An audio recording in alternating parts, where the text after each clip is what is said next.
Good afternoon. Let's go ahead and get started. Today is Tuesday, November 17th of the year 2020. We are going to be finishing up the urinary system. We have our rest of our urinary physiology to talk about, as well as one last little bit of anatomy, and that is the anatomy of the urinary tract that we will talk about, both its gross and its microscopic anatomy. And again, that shouldn't take us the whole class time. We should have an opportunity to do a question and answer review as well. Looks like they've got a question. I'll answer that in just a second. Then Thursday, 2 days from today, you have your lab and lecture exam. Again, you know the format of that, what is expected from you. You complete them in any order that you want, but they must be completed during class time. Then next week, we do have lecture on Tuesday. I know those of you who have kids in school, like I do, they're off the entire week of Thanksgiving. We are not. We have class Monday, Tuesday, and Wednesday. So Thursday and Friday are the only, well, technically Thursday, Friday, and Saturday are the only campus holidays. So we do have class on Tuesday. We will have lecture on Tuesday. We only have 4 reproductive system lectures. And so that's 25% of the material you're going to be responsible for. It is important to be here. You have 2 assignments due. And to encourage people to be here, I wouldn't be surprised if maybe there was even a daily quiz on that day. Just to, again, encourage people to be here and be active in the learning process. Thursday, we do have a holiday, so there is no lecture on that. And then we come back with basically 2 weeks of lecture. And then take a look here. Then we have another Thursday exam, always fun. And then 5 days after that, on following Tuesday, we have the final exam, and that's it. We are rapidly approaching the end of this. All right, looks like I've got at least one question here. Let me read this real fast and see if I can answer that for you. And then you guys can think if there are any more questions before we get started.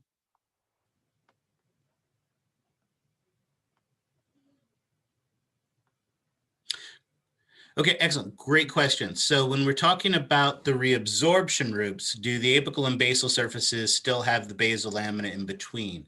Now, what you've got to remember is basal lamina is the epithelial tissue as basement membrane. So if we have an epithelial tissue, like say, for instance, simple columnar or simple cuboidal. All right, we know that there is an apical surface, and we know that there's a basal surface. Remember, with the apical surface of an epithelial tissue, because epithelial tissues are superficial, there is nothing on top of the apical layer. The basal layer is where we have some type of glue, that basement membrane, that basal lamina, that holds it to the tissue underneath. So for instance, when we were talking about the filtration membrane, in the filtration membrane, we have 2 structures. We have the simple squamous epithelium of the glomerulus. It is going to have an apical surface. That is the one facing the inside where the blood is. It is going to have a basal surface. We are going to have the feet of the podocytes. They're a little special, but we can put them like this. But they act like an epithelial tissue, in which case they have, again, a basal surface and an apical surface. And notice on both of the basal surfaces of these, then, they're both going to have a basement membrane, and that basement membrane basically holds them together. Remember, we mentioned that basement membrane in that filtration membrane. The base is also called the dense layer, but it's basically just 2 fused basal laminas fused together on both of their basal surfaces. With our tubules, we just have the one thing, the apical and the basal surface of the epithelial cell. So as things move from the lumen to the interstitial fluid, all right, because this is the tissue here, it has to pass the apical and the basal surface to get in, but there's no basement membrane in between. It's just on the basal surface of the epithelial tissue.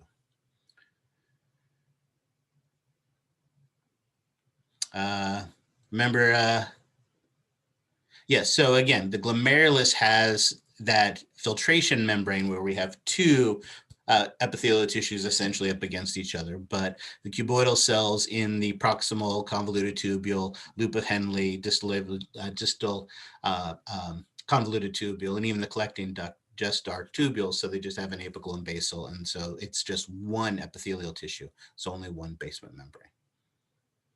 All right, does that make sense? Both for the person who asked it and for everybody else?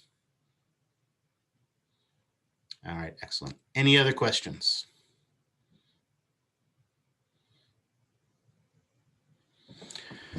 All right, hopefully we've got the schedule and the game plan, because I want my whiteboards. So I'm going to go ahead and clear this so we can start talking, because this actually is a good point of where we left off. When we were talking in the last class, we were talking about the 5 processes that take place in the proximal convoluted tubule. And many of those involved the reabsorption of materials, whether it is organic nutrients or ions or things along those lines, through that proximal convoluted tubule, through the apical and the basal.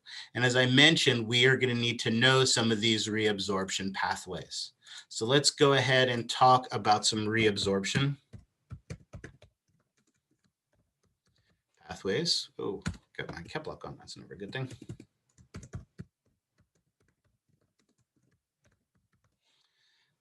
Excellent. And to do this simply, we will draw our just one simple cuboidal cell.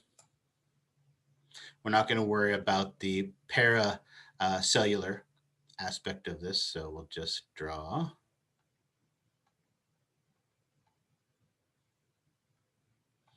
There we go. And I wonder if I can cheat and get this and move it a little bit that way. That works perfect. Excellent. All right, so of course, let's do some quick labeling. Again, as we talked about, this is our apical surface. This is our basal surface. We know back here is our interstitial fluid.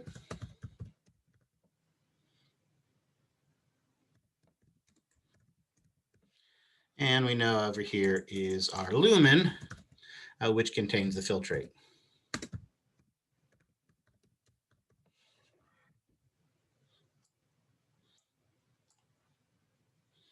All right, excellent. Pretty picture. Let's throw some words on here. Of all of the things that are reabsorbed in our from our filtrate, what do you think one of the most important ones is? Water. Well, absolutely, water is. But normally, remember, if we want water to go, we need water to follow something. And that something, as a couple people pointed out, is sodium. By far, one of the most important substances that need to be reabsorbed is sodium. Sodium, as we know, is the most common cation in our interstitial fluid, most common cation in our blood, in the humors of the body. Absolutely. So obviously getting sodium back out of the filtrate, because remember, anything that stays in here becomes urine, is going to be vitally important. So not surprising, we are going to use both primary and secondary active transport to move sodium across the apical surface. So let's take an example here of, for instance, a sodium pump, a primary active transport that is going to use little letters, ATP, and it is going to use ATP, for instance, to pump that sodium into the cell. All right. Of course, once it's into the cell, we know it's not going to be lost in the lumen. It's not going to become urine. So are we going to want sodium to just accumulate inside of this cell? Get lots of sodium inside of the cell? I got a couple of people saying, lots of people saying no. Why not? You're all absolutely correct. Why not?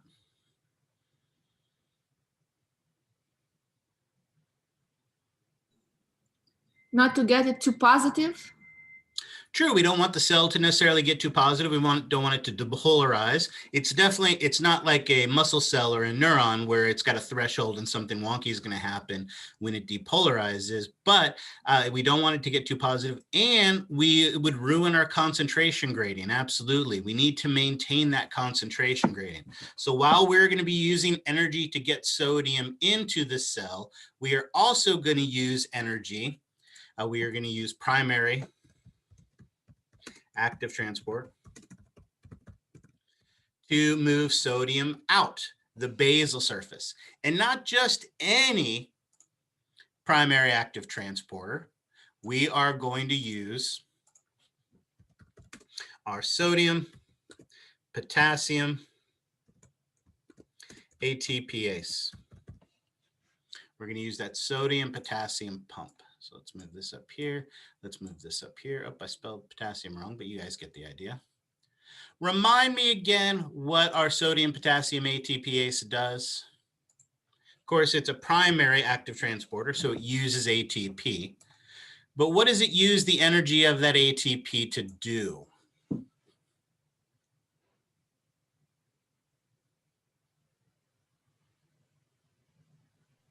To kick the sodium out and potassium in. I mean, vice versa. Nope, you were right. No? It is going to kick sodium out of the cell. It is going to bring potassium into the cell. Absolutely, that is what's going to do. Because remember, these things, potassium wants to go out. So to bring it in needs energy. Sodium wants to come in. So to get it out, we have to use energy. So we use that energy, and excellent. Alexa's also got it. It is going to use that 1 ATP, but that 1 ATP is going to be able to kick 3 sodium out of the cell. And it's only going to bring 2 potassium back in. What this does is this makes the cytosol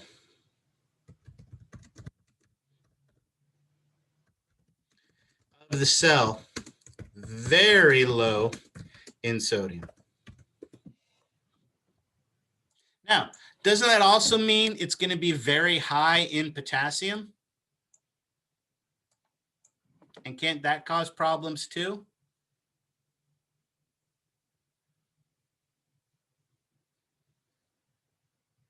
Could, absolutely. But luckily, what happens is we have some potassium leak channels.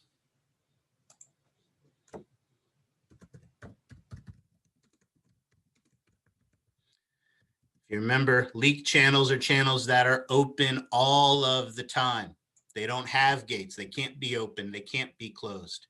And so what happens is as soon as that potassium comes in, whoops, that potassium can leave immediately again. Yes, it goes back into the interstitial fluid, not into the filtrate.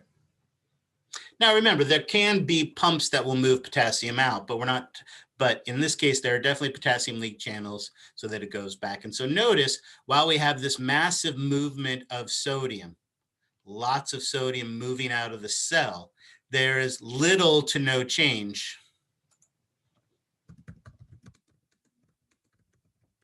in potassium concentration.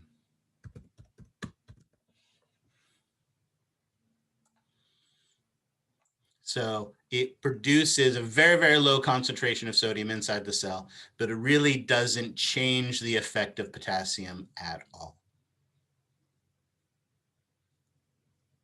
All right. So this is our first reabsorption pathway we need to know. Sodium, the most important. Sure, absolutely. Potassiums, as soon as they come out, they could be picked up by an ATPase and pushed back in again. And so, yeah, they can circle around and around and around. Absolutely.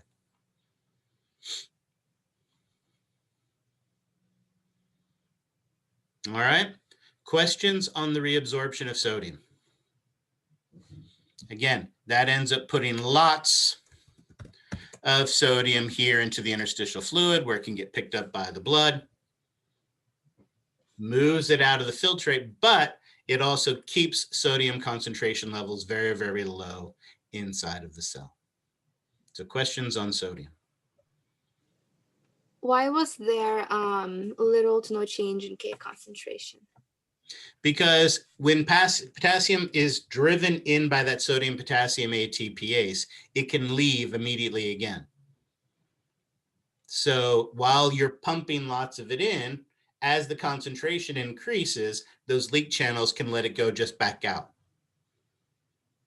It's like if you're letting flies in your house, but you leave the door open, right? You leave your front door open and you stand at the back door shoving flies out.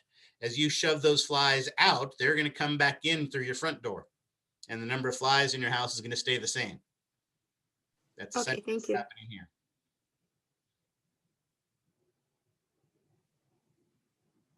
So remember, this great question. This is the proximal convoluted tubule. We are here in the proximal.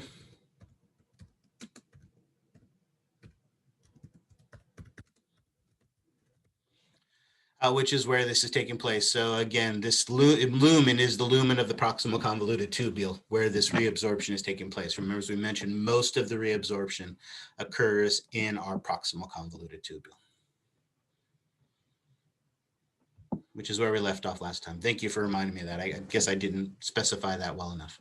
But yeah, we left off in the proximal convoluted tubule, and now we're finishing our discussion of that. All right. Questions on that? All right. Now, the other advantage, as you guys have mentioned, the other big advantage of having such a low level of sodium inside of the cell is that the low level of sodium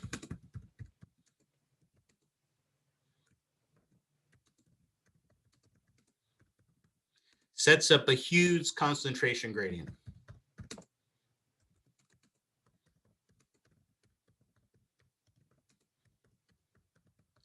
And as you know, and as we talked about just before, that huge concentration gradient can be used to drive secondary active transport.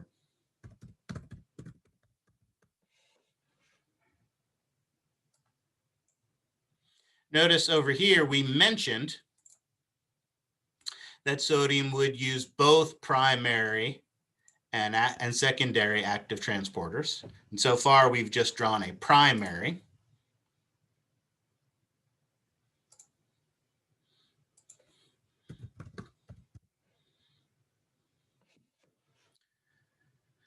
But those secondary active transporters, remember, are co-transporters. And those co-transporters are basically going to be our reabsorption pathway for our organic nutrients. So our second pathway, reabsorption pathway, is for organic nutrients. These organic nutrients are going to be brought across the apical surface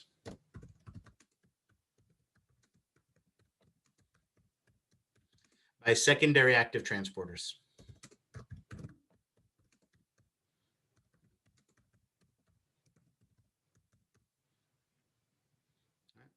Or what we'd call co-transporters, to be specific. And again, by organic nutrients, I'm talking about things like glucose. I'm talking about things like amino acids, right? Things along those lines. So again, on the apical surface, we are going to allow sodium into the cell. Sodium really, really wants to come into the cell. So you say, okay, sodium, you really want to come in? Come on in. But when you come in, I need you to do some work for me.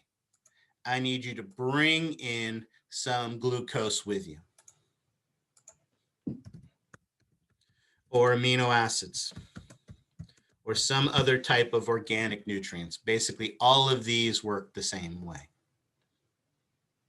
Now, of course, as we know, this sodium is then going to be pumped out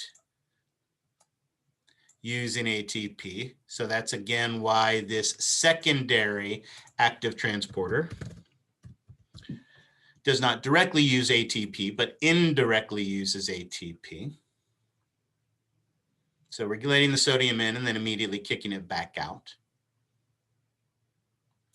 But now that we have the glucose and the amino acids and those types of things inside the cell, they're not going to be lost in the filtrate. They're not going to be part of the urine. So when it comes to getting those out of the cell, do we necessarily need to bother with using energy to get those out? No. So much like we saw in the digestive system, we will then use some type of facilitated diffusion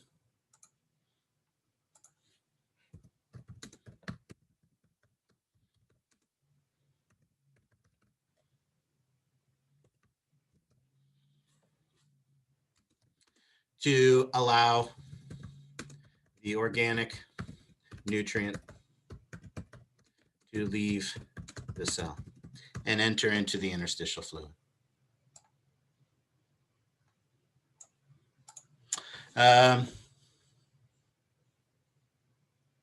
No, great question, Levon. So in this process, notice neither the co-transporter nor the facilitated diffusion carrier use ATP directly.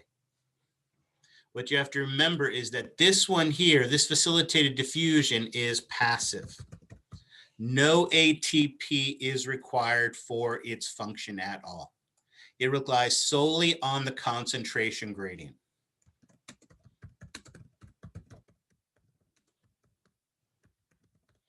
Right? If we get enough sodium into the cell, glucose into the cell, that glucose is going to want to leave, and it's going to go out that facilitated diffusion carrier.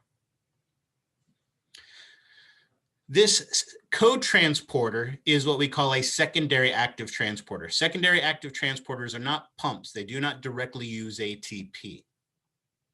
Instead, what they do is they rely on something else using ATP. Notice here the driving force for sodium to come in is that huge concentration gradient. Sodium really wants to come into the cell. And so it comes into the cell and we let the water come in with it. The glucose come in with it. Because it really, really, really wants to come into the cell. But it only wants to come into the cell because there's a huge concentration gradient, right? If I'm standing at the top of a hill and I let go of a ball, that ball is going to roll because it wants to go from a high point to a low point. However, if I'm standing in the middle of a basketball court and I let go of a ball, it doesn't go anywhere because there's no difference. So the only way sodium comes in, bringing that glucose with it, is if it wants to come in, if we have that concentration gradient. And so if we keep letting sodium in, the only way we can keep that concentration gradient is by kicking that sodium out. These are what we call secondary active transporters. They indirectly use ATP. And if you need reminder of this stuff, I encourage you to go back to chapter 3 when we talk about membrane transport. Look at those active, primary and secondary active transport mechanisms.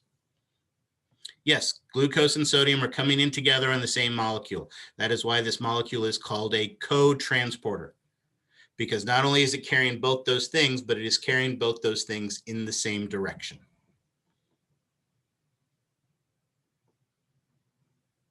Carrier is the specific name for it. It would be a glucose carrier, would be the name for that facilitated diffusion molecule.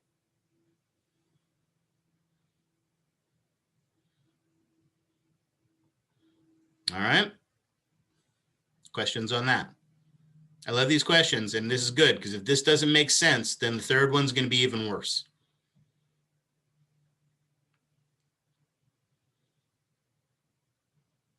So last call before we move to the fun one. Everybody make sense of this? Going once, going twice. All right, excellent. So then the third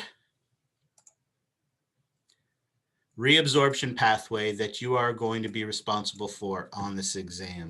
Another one of the super important ones. Remember, we talked about one of the major functions of our proximal convoluted tubule is maintaining the pH of the blood. And the way we do that is with the reabsorption of bicarbonate.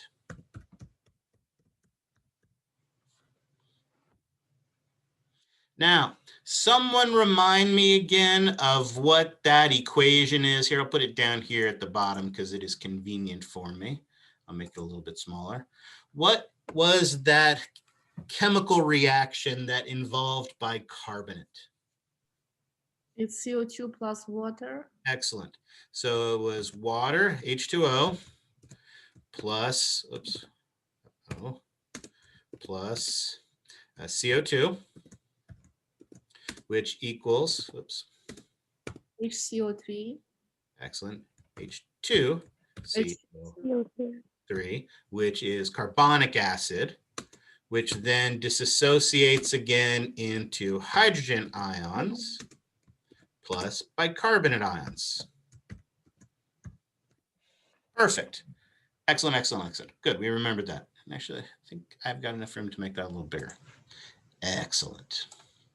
So notice when we're reabsorbing bicarbonate, the other thing that is occurring during this process is, and I'll make this a little bit smaller,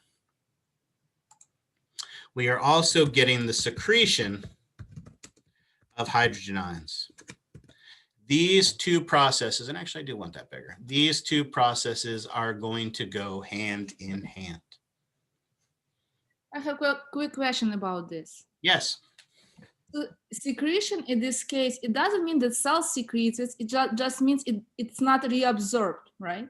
No, in this case, I mean secretion. I mean the movement of hydrogen ions out of the cell. Okay, so when we describe the pathway of the hydrogen, which is not, wasn't reabsorbed, in this case, it wasn't secretion. It just, what was it? Well, so let's start with that. Okay, so let's do that. So what we are going to start with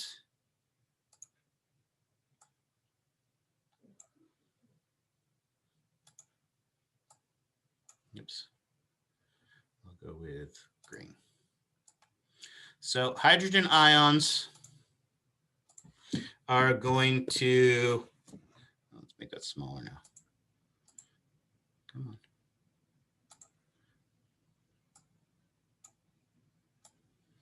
Hydrogen ions will be pumped. Oh, I forgot to put my little.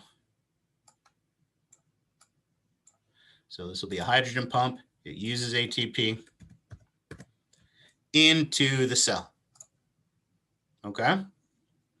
Obviously, we don't want those hydrogen ions in the cell. So over here on the apical surface, we are going to have a secondary active transporter.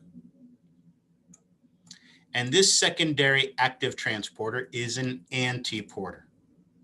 So what happens here are hydrogen ions are pumped out of the apical surface via a secondary active transporter.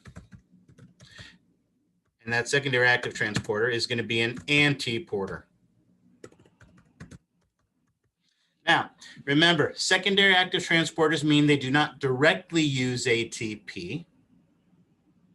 They use the force of something else. And in this case, this is an antiporter. What does that mean?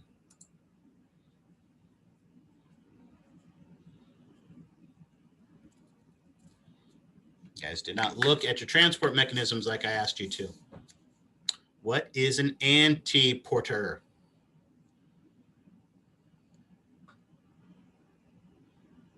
They go in opposite directions, absolutely. So what happens is we get hydrogen ions to come out of the cell. Let's do this, hold on. We get hydrogen ions to come out of the cell. And We need something to drive that antiporter, and absolutely, what drives that antiporter is sodium. We say, all right, sodium, you really, really, really want to come into the cell. As you come into the cell, you've got to kick out a hydrogen ion for me. All right. Excellent. And of course, what's going to happen to that to that sodium when it comes in? It will be pumped out by the pump. There you go. Those sodium potassium ATPases are going to pump it out. Excellent. So notice, just that easily, we have used ATP on the basal surface, indirectly used ATP on the apical surface, and we have secreted hydrogen ions. But that's only half of our story. All right, because we also want to reabsorb bicarbonate. But notice what's happening. As we get an increase in the amount of hydrogen ions that are out here in the lumen, isn't this chemical reaction a reversible reaction? Yeah. So if we increase the amount of hydrogen ions out here in the lumen, what direction is that going to drive this chemical reaction? To the left or to the right? To the left. To the left, absolutely. So it is going to start driving this chemical reaction in this direction. And what happens is we make more carbon dioxide and water.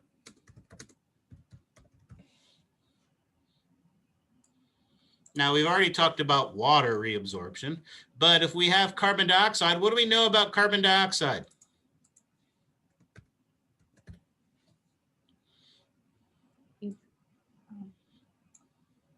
It changes the pH of the blood.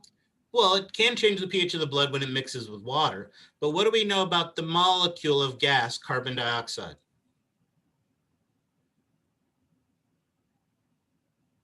Well, I can think of three things I know. It is small, it is nonpolar, and we know gases like to go from a high concentration to a low concentration. So if there's starting to be a lot of carbon dioxide here in the lumen in my filtrate, is my carbon dioxide going to want to stay there? No. No. And to get carbon dioxide into a cell, do we need a special channel or transporter or pump? No. No, because it's small and it's nonpolar. So how is it going to get in? There you go. Alex has got it. Simple diffusion. So what happens is that carbon dioxide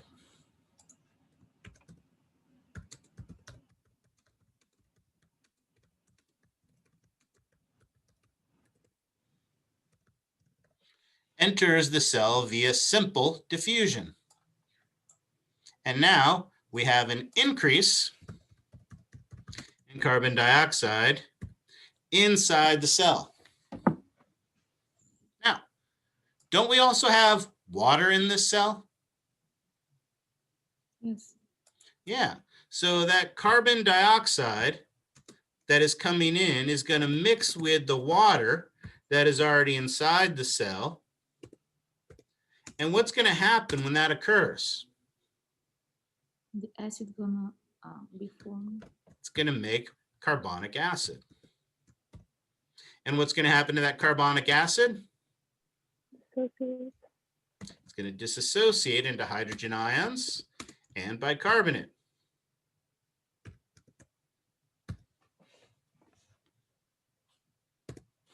So when we get an increase in CO2, this drives the chemical reaction inside the cell to the right.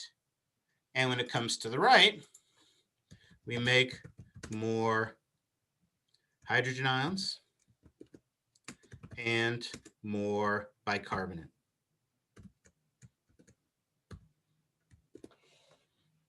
Oops. Oops. There we go. Now, of course, what happens to the hydrogen ions that we make in here?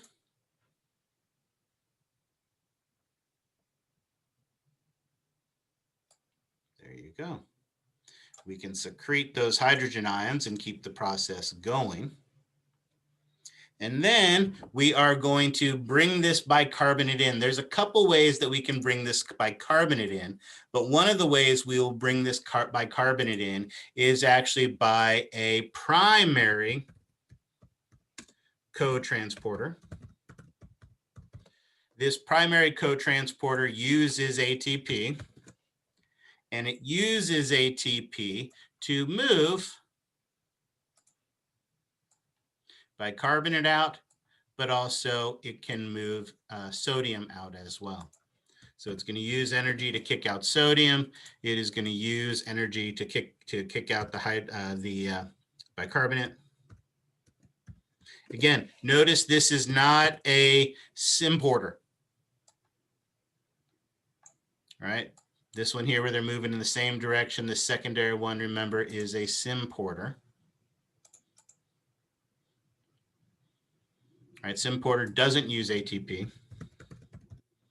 Antiporters don't use ATP.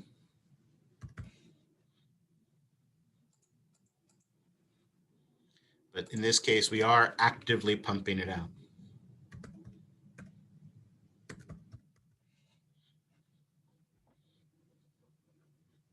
Yeah, absolutely. Anyway, there are lots of ways we can get sodium out. So yes, this sodium could also leave out this as well. Absolutely.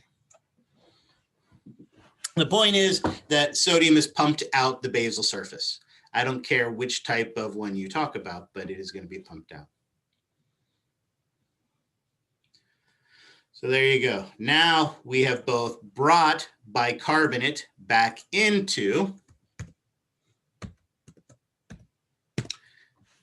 the interstitial fluid, into the blood, and we've got rid of the hydrogen ions. So we've both reabsorbed bicarbonate and secreted hydrogen.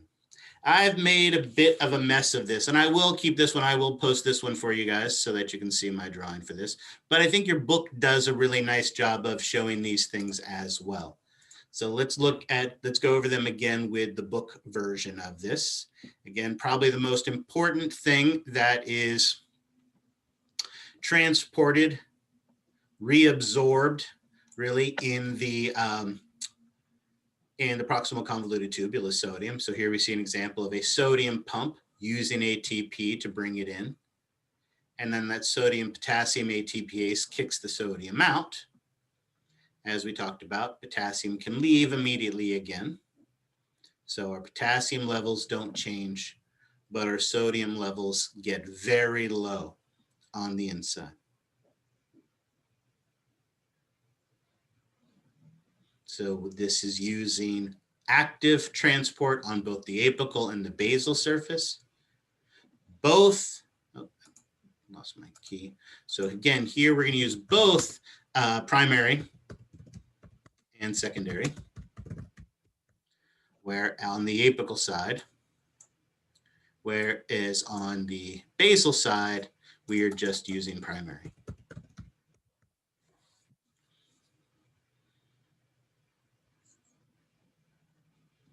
To move our sodium. So sodium may be the most important, but it's also one of the simplest. What exactly is the difference between primary and secondary? So again, remember, primary active transporters, the molecule itself uses the energy of the ATP. So ATP has to bind to this molecule to change the shape of the molecule to move the sodium out and bring the potassium in. Secondary active transporter does not use the energy of ATP to change its shape. It uses the energy of something else, right? If I'm standing at the top of the hill with a ball, I can tape a message to that ball and I can let that ball go and it will roll down the hill to you and give you my message. All right? So I did not have to expend any energy to get you that message. The problem is I only have 3 balls. So once I put a message on one and send it down the hill, and a second and down the hill, and a third and down the hill, can I send you any more messages? No. No, the only way I can send you more messages is to go down the hill and use my energy to bring those balls back up to the top of the hill. And that's what secondary active transporter is. It relies on something else. So again, your book, if this isn't making sense to you, your book does a really nice job of talking about these transport mechanisms in chapter 3 when it talked about the cell, when it talked about the plasma membrane. I strongly encourage you to go back and reread those because to make sure that these distinctions make sense. All right. Thank you. Yep, great. Any questions on that? So in this case, it's only sodium that's coming across the apical surface, right? Well, right now, that's all we worry about on the apical surface. Yes, when we're just talking about sodium transport, we're just talking about sodium. Now, as we know, the secondary active transport of sodium on the apical surface will be used as a co-transporter for something else. But right now, we're not caring about that. Right now, we're just talking about sodium. Okay, and in this case, the secondary transport, it's because of the concentration gradient of sodium that is going in? Yes. Okay. So, which obviously relates to the second transport pathway. All right, our second transport pathway, as we see here, is the common pathway for our organic nutrients like glucose and amino acids and other organic solutes. Here, like we talked about, it is using that co-transporter, that symporter,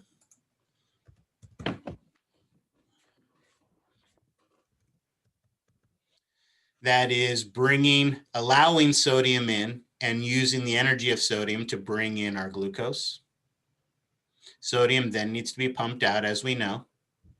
But glucose doesn't have to be pumped out. Glucose can just leave via facilitated diffusion.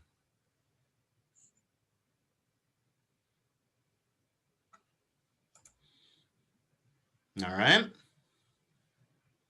Notice this pathway for our organic nutrients is essentially identical to what we saw in digestion. This is how amino acids were, brought back in, or glucose at least was brought back in. Apically, amino acids as well. It's almost identical to that. So again, a co-transporter is something that moves more than one things. You can have symporters where they move the things in the same direction and antiporters where they move it in opposite directions. So yes, this is a co-transporter, but specifically it is a symporter because they're moving it in the same direction. Whereas, for instance, when we talked about hydrogen, this is a co-transporter, but this one here is an antiporter because it's going in opposite directions. So this one here, both of these things are co-transporters. This one is a symporter because they're going in the same direction. The other one is an antiporter because they're going in the opposite directions. No, sodium potassium pump is a pump. It is not an antiporter because these, remember, are co-transporters. Do not use ATP directly. Our sodium potassium ATPase is a pump that directly uses ATP.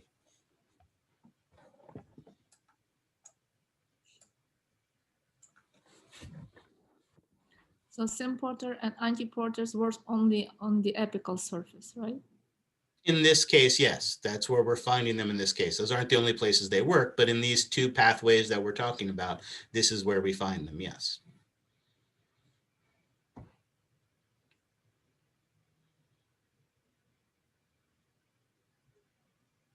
You know, a meaner instructor than I would spend this first break to make a daily quiz on membrane transport mechanisms and then have you guys take it when we came back from the break. But I'm far too tired to do something like that, but I should. All right, make sure you guys know this for the exam. Okay, thank you. All right. So let's talk about our hydrogen secretion, but also our bicarbonate reabsorption as well. So remember, as we talked about, hydrogen is moved into the cell. It is moved out of the cell by that antiporter. Oops, wrong direction. And that drives our chemical reaction to produce more carbon dioxide. That carbon dioxide enters the apical surface via simple diffusion, where it mixes with water, makes more hydrogen ions and bicarbonate. Those hydrogen ions are then kicked out of the cell via that antiporter, and our bicarbonate ions are pumped out along with sodium by that active pump. So this is a primary active cotransporter, where it's moving them in the same direction, moving those things out. Getting us back our bicarbonate, getting rid of our hydrogen. All right. So one of these three pathways is likely to be an essay question. Questions on that?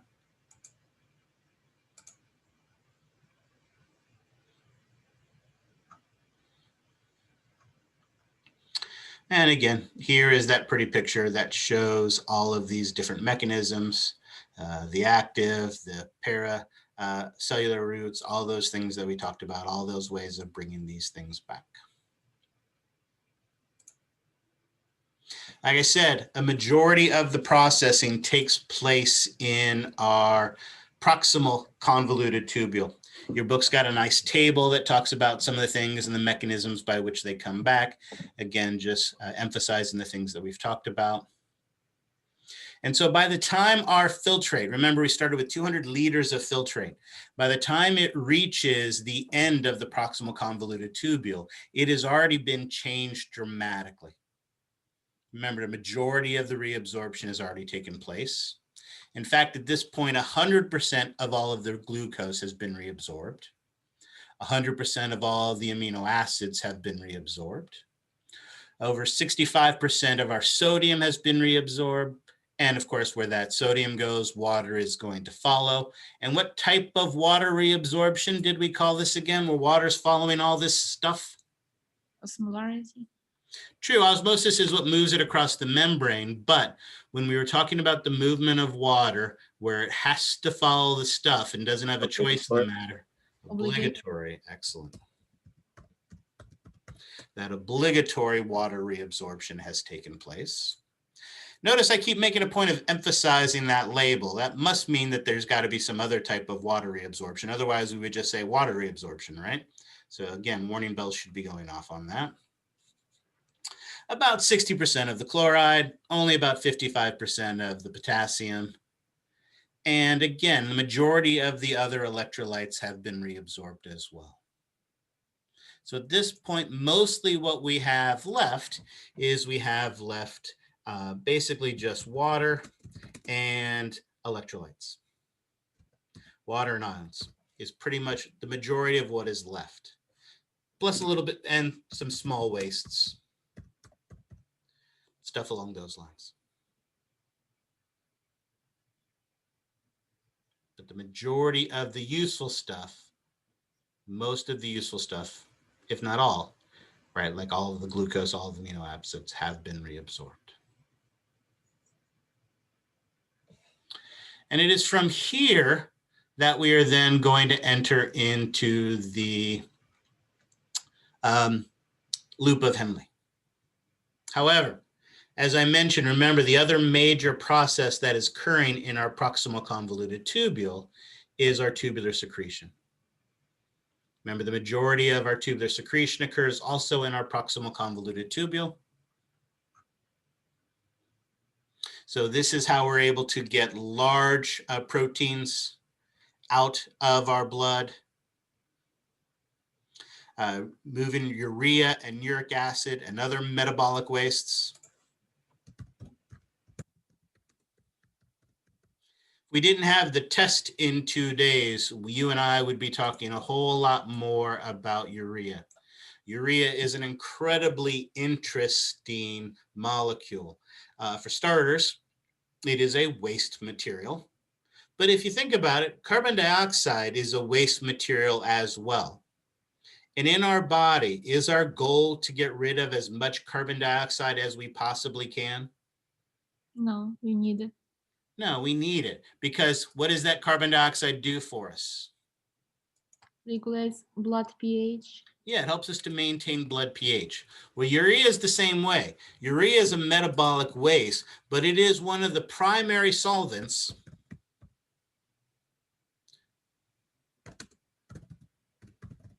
that influences the osmolarity of our blood.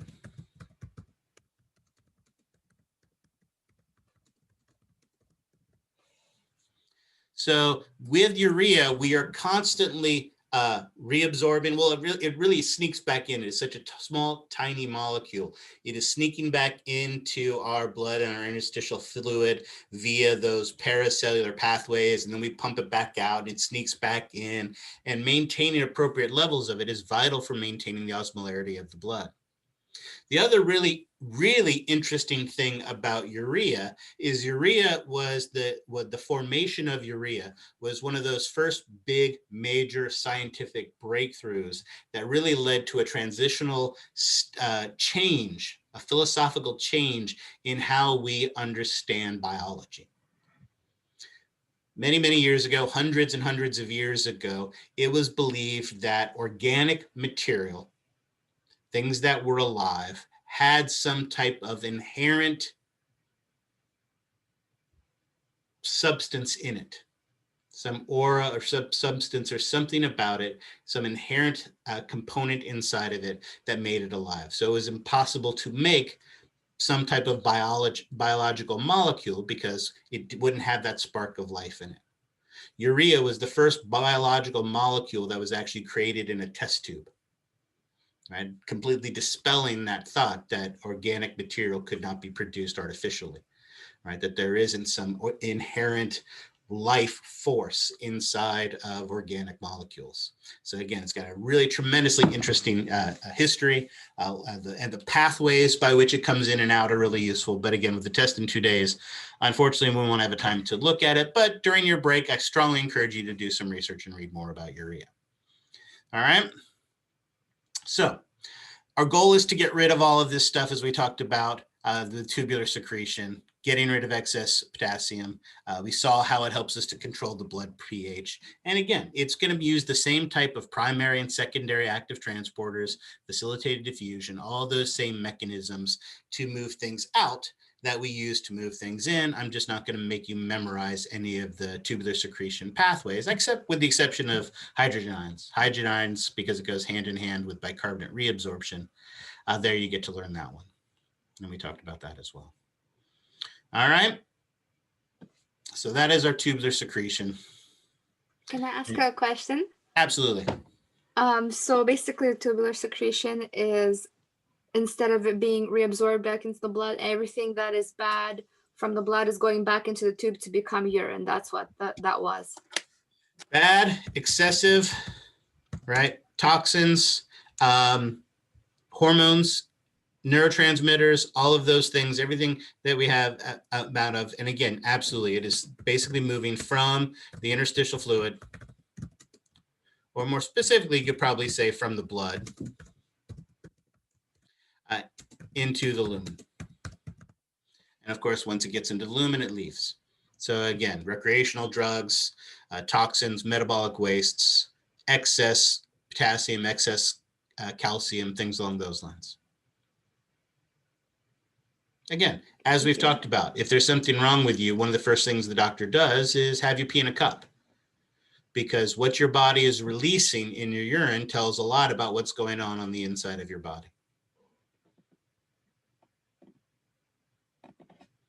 Right. And again, Adam, you've done your physio-X yet? No, you haven't done your physio-X yet. It's due. It's due today. So you did do your physio-X. So yeah, so you guys did a urinalysis. You've seen how things like the specific gravity of it, you know, the color, the pH, all of these things can be an indication of what's going on in your body. All right. All right, that brings us to our loop of Henle. Again, about 60% of our filtrate has been reabsorbed. So the primary function of the loop of Henle is going to be the reabsorption of most of the remaining water and sodium and chloride that we want or need.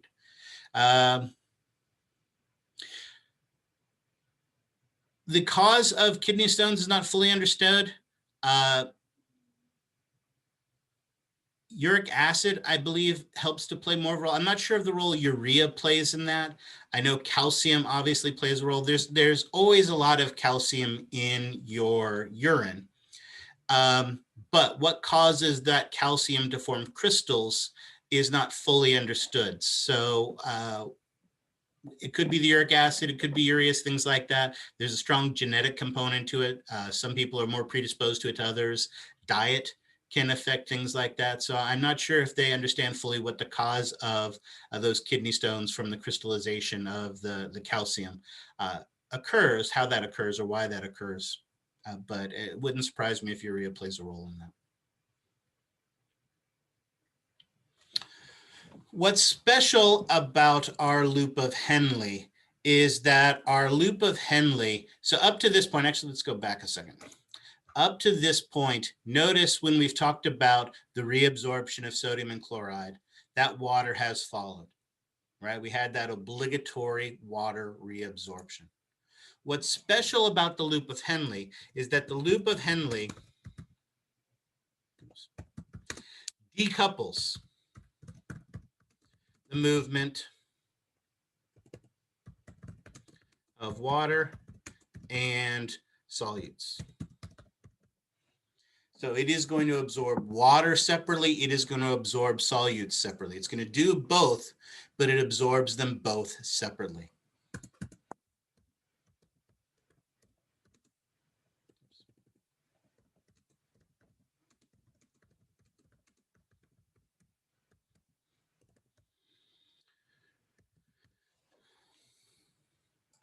And one of the things that helps it to do this is what we call a countercurrent multiplier or a countercurrent mechanism.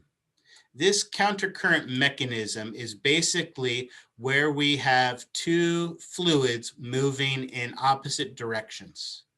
So obviously the water in the descending limb descends, the water in the ascending limb ascends. And these two movements of water in opposite directions, hence the term countercurrent, where we have them moving in opposite directions, are close enough to each other where they influence each other. So you have two movements in opposite directions, and the two movements influence each other.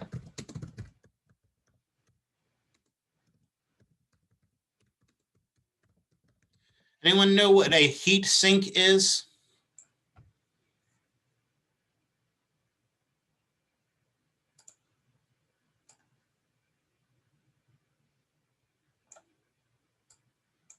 Oops. Anyone heard the term heat sink before? No, not necessarily. Yeah, Dylan's got it. It's a way to cool things down. What happens is that you have really, really hot water entering into a tube. And as that hot water enters into the tube, what happens is that you take a second tube, and that second tube contains cold water.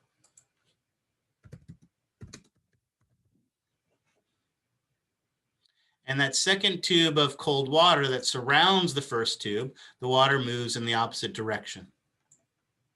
So as that cold water goes over the top of the hot water, it steals heat. That heat from the hot water radiates out, the cold water steals it. And what happens is the cold water running through warms up and gets warm as a result of it. But the hot water traveling through it gets colder. So we were able to exactly disperse this heat, often by having a large surface area of those tubes over the top. Yeah, very similar to the way like a radiator works, absolutely. So notice we have these counter currents moving in opposite directions and they influence each other. And that's exactly what's going to happen of our loop of Henle. Now, it's a little bit early, but it's going to take us some time to figure this out. And so I want to make sure we have enough time to do that. So I want to come at this with fresh brains. So let's go ahead and take our first break here. It looks like it's 1:01. So let's restart at 1:16. And at 1:16, I will start the recording. And we will talk about what's going on in our loop of Henle. All right. Any questions on any of this before we take our first break?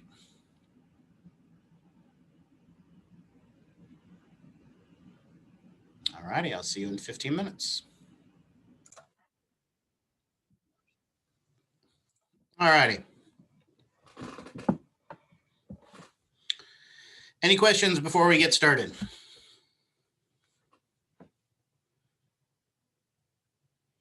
All right. Our goal now is going to be to talk about what happens in the loop of Henle. And we already know some things about the loop of Henle. We know that there are two sides to it. How do we distinguish? How do we identify the two sides? If on the exam, I were to have a big fat arrow and be pointing here, what would you call that particular region of tubule? Descending. Descending. There you go. Thin descending limb. Is the thin descending limb. Obviously, it is descending. It is carrying filtrate down. Thin. Why is it thin? Because There we it's go. a simple squamous. It is comprised of a simple squamous epithelial tissue. Excellent. And now we get to learn one new piece of information about the thin descending limb. These simple squamous cells that are in the thin descending limb are impermeable to solutes. But they are permeable. Let's do it this way. To water. So water can freely pass into or out of these simple squamous cells, but solutes cannot. Conversely, the other side then would be, of course, our thick ascending limb, the loop of Henle. And of course, it's thick because what type of epithelial tissue is it made from? Simple cuboidal. Simple cuboidal. Excellent. And we get to learn something new about it as well. It is impermeable to water. And it is permeable to solutes. So remember, as we mentioned, we are going to be able to move our water and we're going to be able to move our solutes like sodium and chloride separately. And that is because we can use the two different sides for our loop of Henle to do that. And that allows us to decouple it, as we were talking about. All right, let's switch to a pretty picture and draw one. So clear this. We did that, but let's go ahead and go back to the whiteboard. I think I already saved this, but I'll save it again just in case. Go ahead and clear all of that. And let's talk about the loop of Henle. Let's draw the loop of Henle. So let's draw everything. No. So there's our glomerulus. Then we have our proximal convoluted tubule down into our loop of Henle and then back up. Oops. Ah, denied. Nope, I'll cheat. This will work.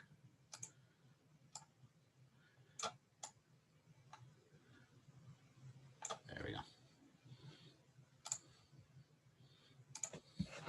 My mouse ran into my computer. All right. And then distal convoluted tubule. Excellent. Mm-hmm. Nope. I'm going to cheat and make it much bigger so I have room to write. And then, of course, we know this goes into the collecting duct. So let's throw some quick labels in here.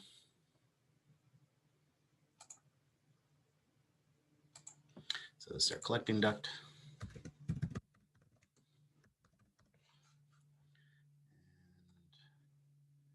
That here. Inland.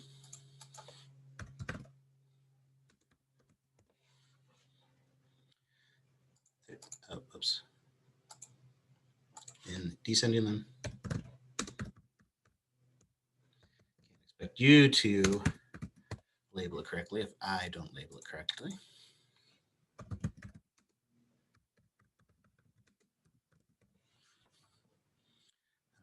Henle. And let's do one more thing. Let's assume that this is one of our juxtamedullary nephrons. So the other thing that we are going to have to do is we will draw a line like this.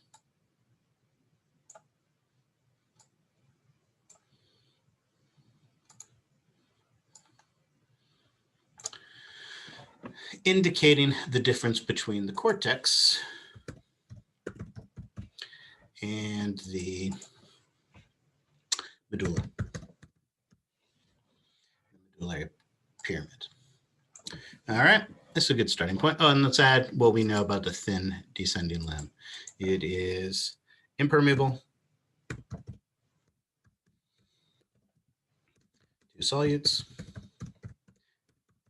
permeable to water, and our thick ascending limb is impermeable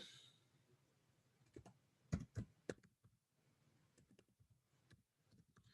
water, but permeable, oops, to solutes. All right. Now, the last thing we need to talk about is the osmolarity of our filtrate.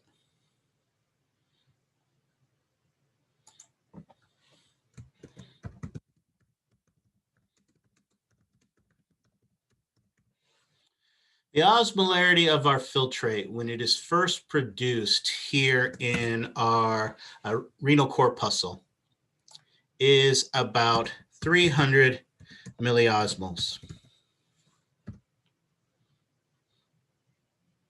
Now, as we know, there is a massive amount of reabsorption of water and filtrate, substances and solutes.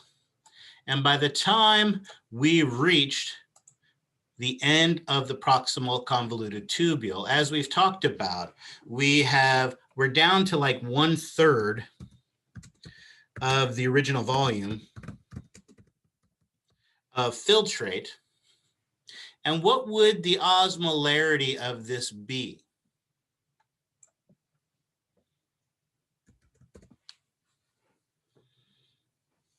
Anyone have any guess? We've brought back massive amounts of sodium, massive amounts of glucose, massive amounts of amino acids and all that kind of stuff.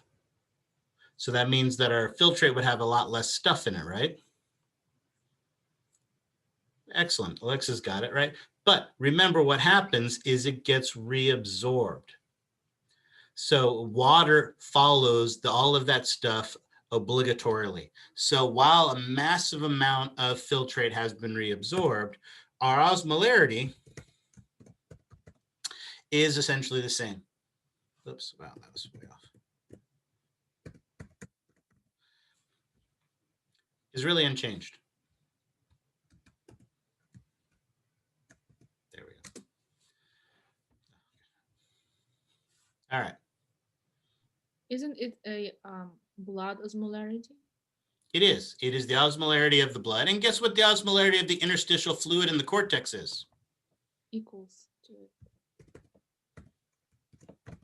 It's going to be equal as well. Absolutely. So the osmolarity of the blood is the osmolarity of the filtrate, and that is true throughout because, again, of that obligatory water reabsorption. Wherever the solutes go, the water is going to follow. So the osmolarity isn't going to change. All right. So this is our starting point. So let's talk about what happens here in our loop of Henle. And let's assume that this is one, well, this is true for all loops of Henle. So let's talk about it. As we know, the thick limb, I'm going to actually start over here on the thick limb. In the thick limb, it is impermeable to water, but permeable to solutes. The way this works is that primarily sodium and chloride are pumped out. So let's switch colors. We'll go to green. Here, oops, that's not green. Oh, I changed that. I didn't want to change that. 300. Excellent. Okay, let's try this one more time. I want a circle, and I want it to be green. Here, on the surface of our thick ascending limb are massive numbers of pumps. These pumps use ATP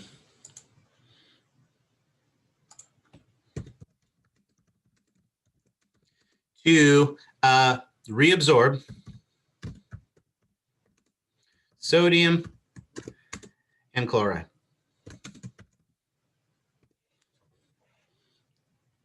So there's a massive amount of sodium and a massive amount of chloride that is removed from our filtrate into the interstitial fluid.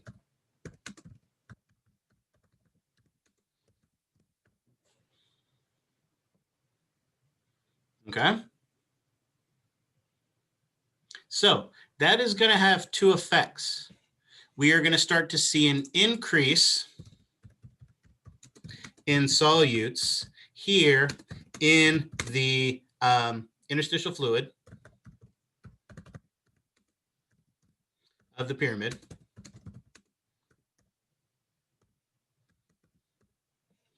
Of our medulla. But what effect is that going to have on our filtrate? As our filtrate ascends in the thick ascending limb, if you think about it, is the water that it has in it going to change? No. Volume of water stays the same. However, oops, putting that in the wrong spot.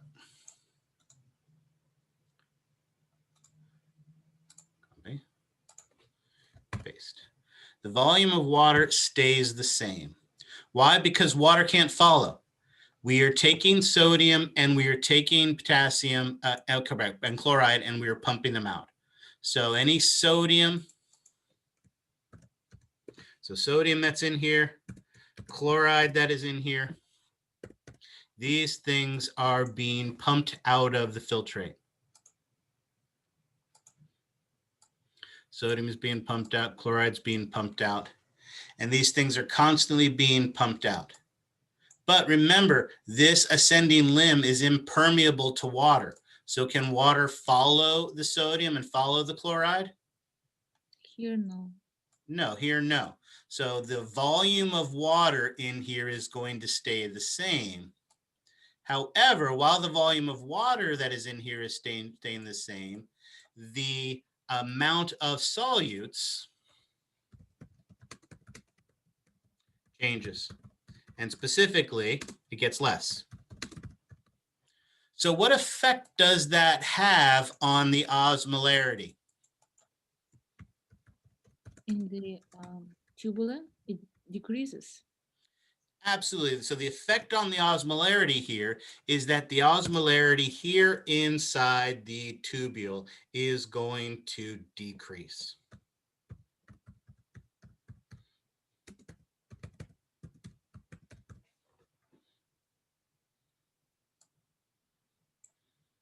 Okay, so it is going to decrease. In fact, by the time the filtrate gets to the end of the loop of Henle,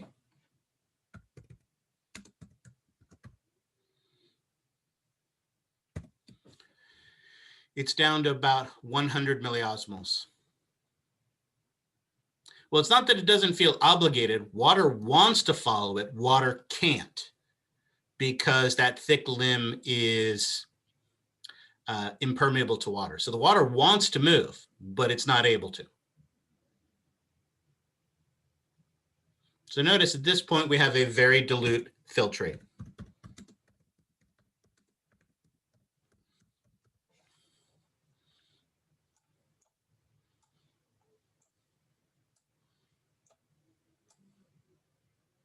All right. Questions on that? You with me so far? Yes. Okay. Notice, though, there is another effect. Yes, we are getting a decrease in the osmolarity of our filtrate, but pumping out all of these ions affects the interstitial fluid too.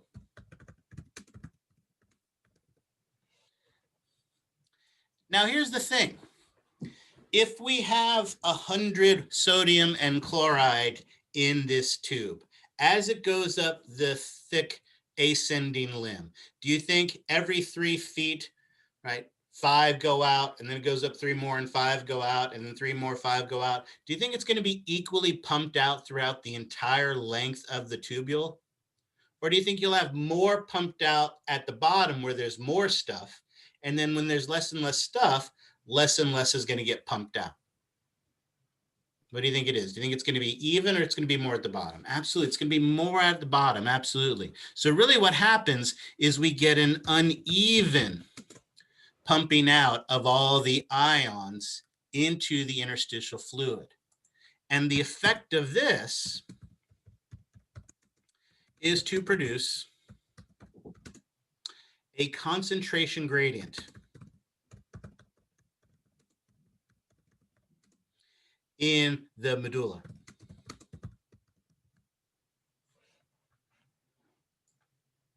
So yes, up here near the top, actually let's cheat and put that there like that. Up here near the top, it may be 300 milliosmoles, just like in the cortex. But then down here, it's going to be 400.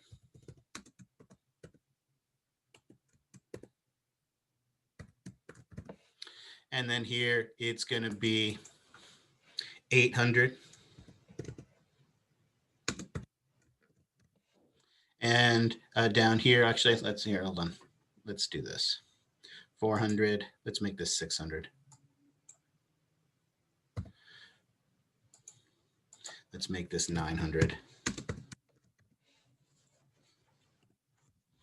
And down here, at the deepest part of the medulla, where those big, huge juxtamedullary nephrons can go, it can get as low or as high as 1200 milliosmoles. So we have this massive gradient that is being produced from low to high.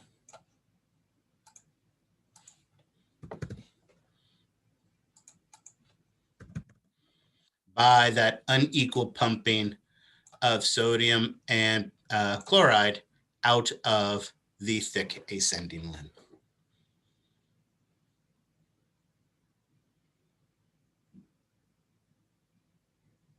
All right, questions on that?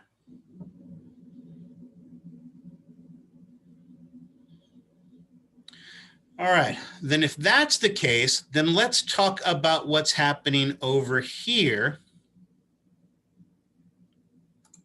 in the thin descending limb. Remember, the thin descending limb is impermeable to solutes, but water can move. So we have this filtrate, and this filtrate travels down, say, about to here. And it is at, as we know, 300 milliosmoles here inside of this tubule, but it is surrounded by interstitial fluid at a higher osmolarity. So what's going to happen? Its osmolarity always will go up. I'm sorry? Osmolarity will also go up. Right. Well, but it's not the osmolarity that's going to go out, but you got the right idea. Notice osmolarity is the measure of how much stuff there is. Where is there more stuff right now? In this space right here, in this location. Where is there more stuff? In the filtrate or in the interstitial fluid? Interstitial fluid. Interstitial fluid. So what's going to happen? Absolutely. Levon's got it. What's going to happen is water will leave. And as water leaves, if you think about it, we have less water, but we have the same amount of solutes. So when that occurs, what's the net effect on osmolarity? Increases. Absolutely. It is going to increase the osmolarity.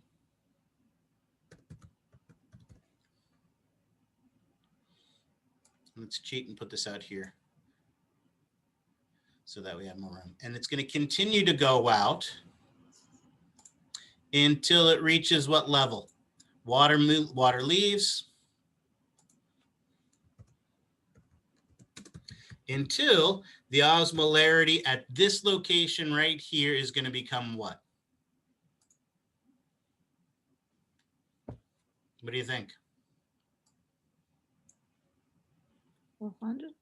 400. Excellent. And then right here, water is going to leave until it becomes what? 600. And here, water is going to leave until it becomes what? 900.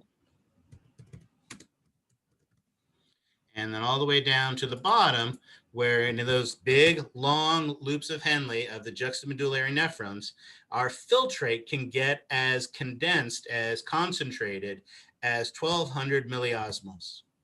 4 times as concentrated as it is normally in the blood.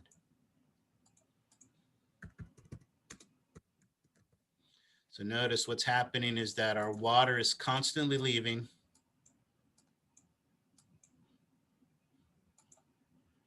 So our water leaves to equalize the osmolarity of the surrounding interstitial fluid.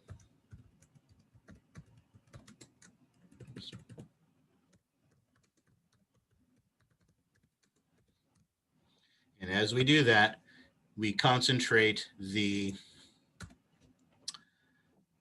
filtrate more and more. Notice what that means is going up here, we are starting with a solute that has, a filtrate that has a massive amount of solutes that's going to be pumped out. And then when it gets up to here, it's going to be about 700. And then when it gets up here, it's going to be about 400. Notice here, I'm not reaching equilibrium. Why aren't I reaching equilibrium here on the thick ascending limb?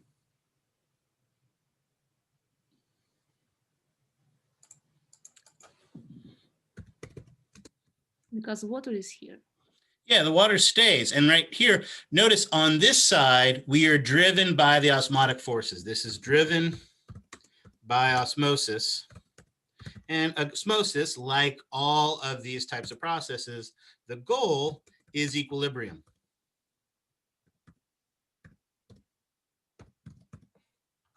Here, we are just actively pumping things out.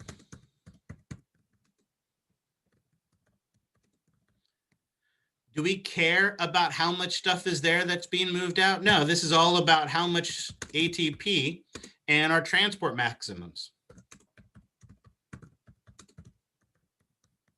They don't care anything about the surrounding or anything about the filtrate or anything about anything else. This one here is an active process. So notice over here, this is an active process using ATP. And because it's an active process and it relies on ATP, it doesn't care about equilibrium, right? This one is a passive process. Passive processes care about equilibrium. So it's going to equalize on the left side, on the descending side.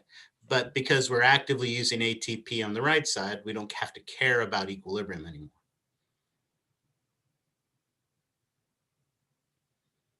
And so notice at the end of this process, we are going to have a very small volume of dilute filtrate.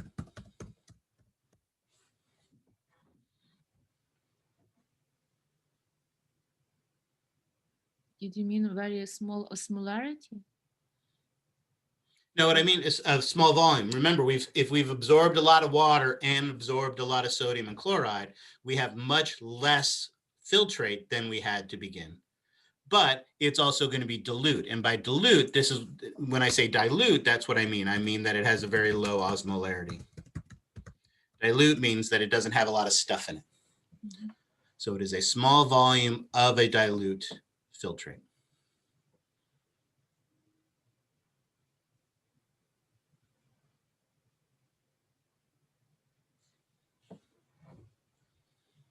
Questions on this?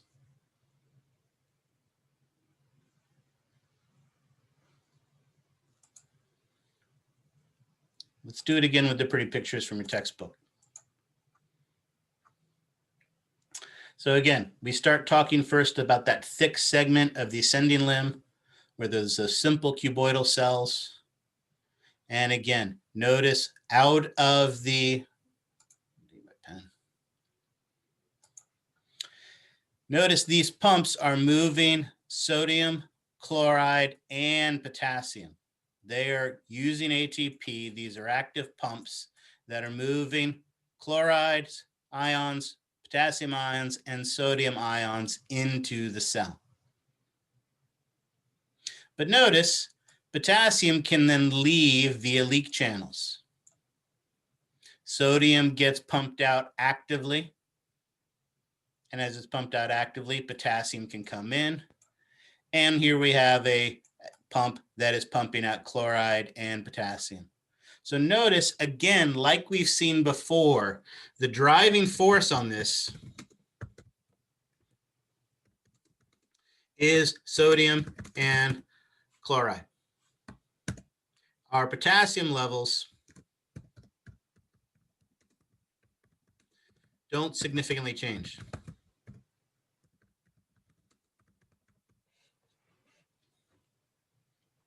So notice while the picture here from your textbook shows chloride, notice chloride both comes into the cell and out of the cell, across the apical, across the basal. Yes. So notice again, you're absolutely correct. Notice potassium comes in the apical surface and out the apical surface. Potassium comes in the basal surface and out the basal surface. So we have inward and outward movement on both sides. So again, it's not going to significantly change the levels of potassium. So what drives this change, what drives the concentration gradient in the medullary pyramid is the movement of sodium and chloride.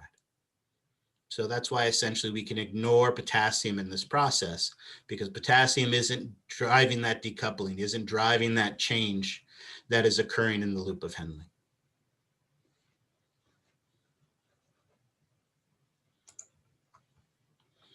And all of these solutes leave, the sodium and the chloride leaves, but the water can't follow. So the sodium and chloride is released into the interstitial fluid of the medullary pyramid, and it raises the osmolarity.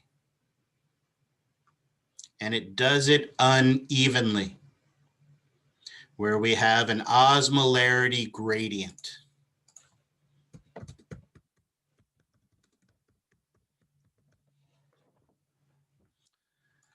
that goes all the way down to 1200 milliosmoles in the deepest parts of the loops of Henle. So that constant pumping of sodium and chloride out of the thick ascending limb sets up this gradient, this osmolarity gradient. That is going to passively influence the movement of water as water goes down the thin descending limb. What does osmolarity actually mean? Like, what does it refer to exactly? It is the measure of the amount of stuff, the moles of material that are inside the water. And again, that stuff can be anything.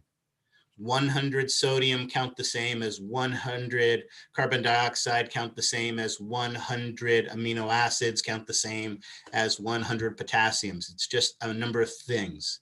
It doesn't matter how large the thing is or what the composition of the thing is. It's just a count of the number of things. Because the more things that are in water, the more attractive force those things have to water, to draw water to them. So Okay, it's just thank a you. measure of the amount of things.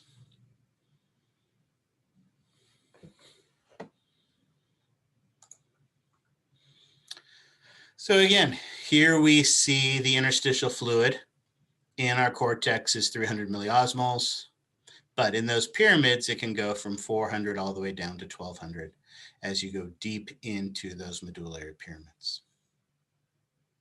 So notice those juxtamedullary nephrons that have a loop of Henle that run the entire length of the pyramid travel all the way down to those deepest depths. A cortical nephron, right, may just barely enter into the medulla and isn't going to be able to take advantage of that osmolarity gradient to do work the same way. So that's why, as we talked about, it is primarily those 15%, those juxtamedullary nephrons that are going to play a much more prominent role in our absorption of water and the determining of whether we're producing a dilute or a concentrated urine. All right.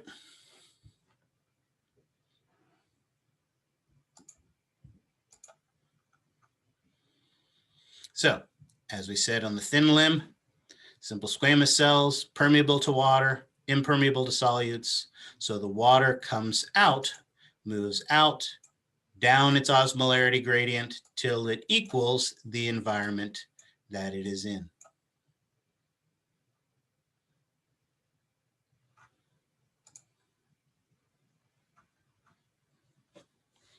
So again, we decouple the movement of water, we decouple the movement of solutes. It allows us to dramatically decrease the overall volume, but also allows us to decouple from that obligatory water movement.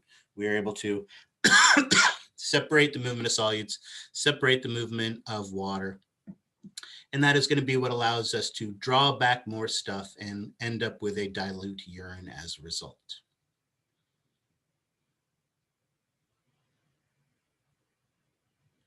All right. Now we do have one issue though. If you think about it, if sodium is continuing to come out up here at the top, even if it's only a little bit of sodium, if water is continuing to come out at the bottom, as water continues to come out, isn't that going to dilute the environment? As sodium comes out, isn't that going to increase the concentration of what's going on here inside up at the top part? Yeah, so notice as this continued to work, the problem is we wouldn't be able to maintain that osmolarity gradient in the medulla. That's the key, because that is exactly what our vasa recta does. Remember, those long loops of Henle have those vasa rectas, and that vasa recta also sets up a counter current mechanism that is going to help us to maintain these gradients. Let's go back to our picture and see how this would work. All right, I'm going to cheat a little bit by grabbing this stuff, our descriptions and explanations, and move it over here to the side.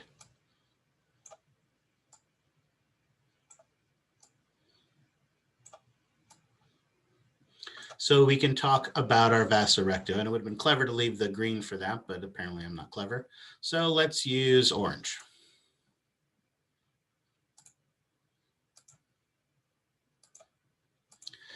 The key to the vasa recta is, again, it is a simple squamous epithelial tissue. It is a blood vessel. It is a capillary. And so it is equally permeable to sodium and to solutes and water.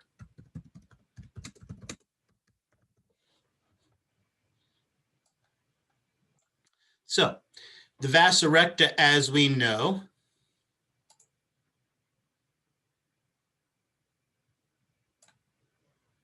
has a branch that drapes down the loop of Henle. And again, this would be the one that would be going down, descending like the descending limb. So the blood is traveling in this direction. Blood travels.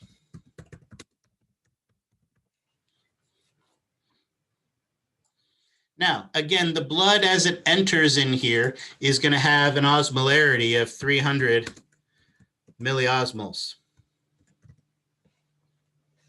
So as this goes down to, say, for instance, this environment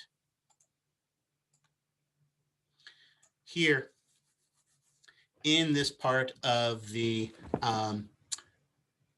pyramid, the osmolarity here is 400. The osmolarity here is 300. So that means there's more stuff outside than inside. So what is that stuff going to do?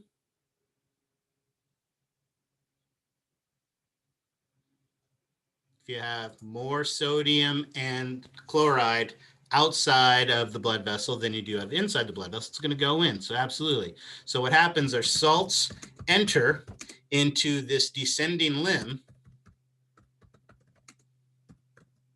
and are carried to the deep portions of the pyramid. So notice as those salts come out, those salts that are coming out are going to enter into the blood vessel and be carried down to the deep part. Conversely,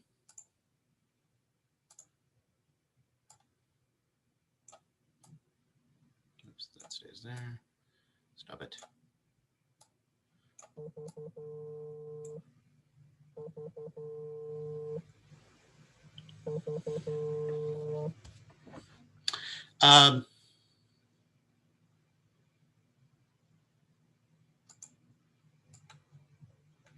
The other side of the vasa recta, which is carrying blood up towards the top, is going to be as it goes up towards the top. And actually, let's put them side by side. I think that makes it nicer. So this here, this here, this here, this here, this here, because we have, again, that countercurrent mechanism.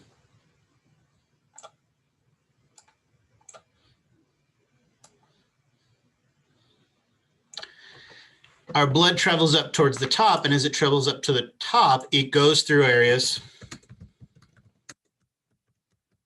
that have less osmolarity and more water. And so as it goes up towards areas that have more water, it picks up the water and it carries the water more superficially. So basically what happens is you get these local currents of salts constantly being brought down and water constantly being brought up. As that salt comes out, that salt is then, oops, wrong button. As that salt is pumped out, it is brought down to a deeper level of the medulla. And as water is pumped out, that water is brought up. And so that means solutes go down, water goes up, and it helps to maintain that osmolarity gradient. So once again, we have another countercurrent mechanism in the vasa recta that helps to maintain the osmolarity, allowing the thin and thick end of the loop of Henle to do their work. And again, I've made a bit of a mess of this picture, but again, your book's got a nice picture that does a good job of showing this. Whoops, hold on. Share that. We did that, we did that. Here we go. So again, here is that vasa recta and its countercurrent exchange. Again, we've got the water coming in as it goes down. Pardon me, water coming in as it goes up, salt coming in as it goes down. So it brings the salt down and it brings the water up.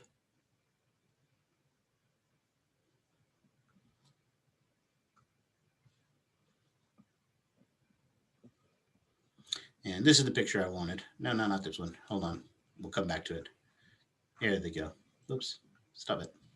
This is the one together where we see them working together, those limbs, for those two countercurrent mechanisms to maintain the water movement. All right. And again, at the end of this process,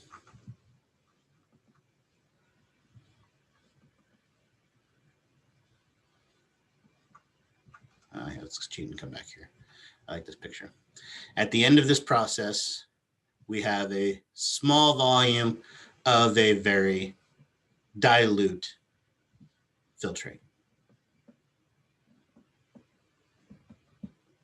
All right.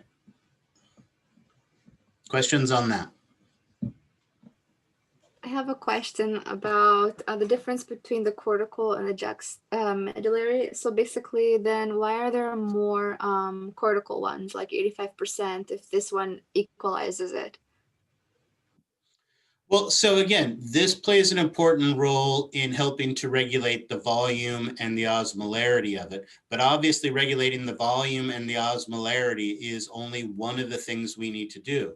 We still need to get back our organic nutrients. We still have to get rid of waste. We still have to basically filter and clean the blood. Filtering and cleaning the blood is a vitally important process. And so the majority of the nephrons are focused solely on that. Whereas the juxtamedullary nephrons help us to maintain and regulate our osmolarity and our concentration of our urine as well. Yes, so again, remember, a juxtamedullary nephron will have a peritubular capillary around its proximal and distal convoluted tubules, and then the vasa recta around its loop of Henle.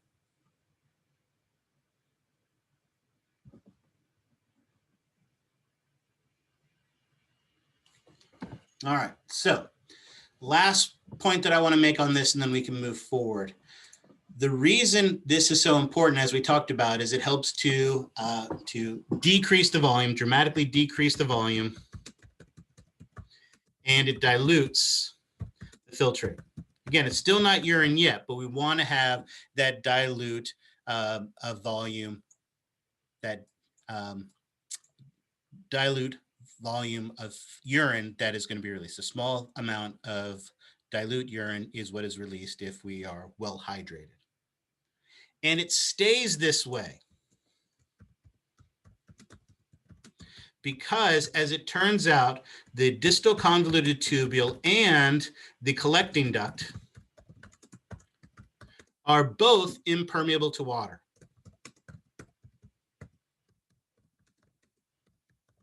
So if you think about it, if you are a drop of water that is still in the tubule, by the time you reach the top of the loop of Henle, you are going to stay there. That drop of water has got no other way out because the distal convoluted tubule and the collecting duct are both impermeable to water.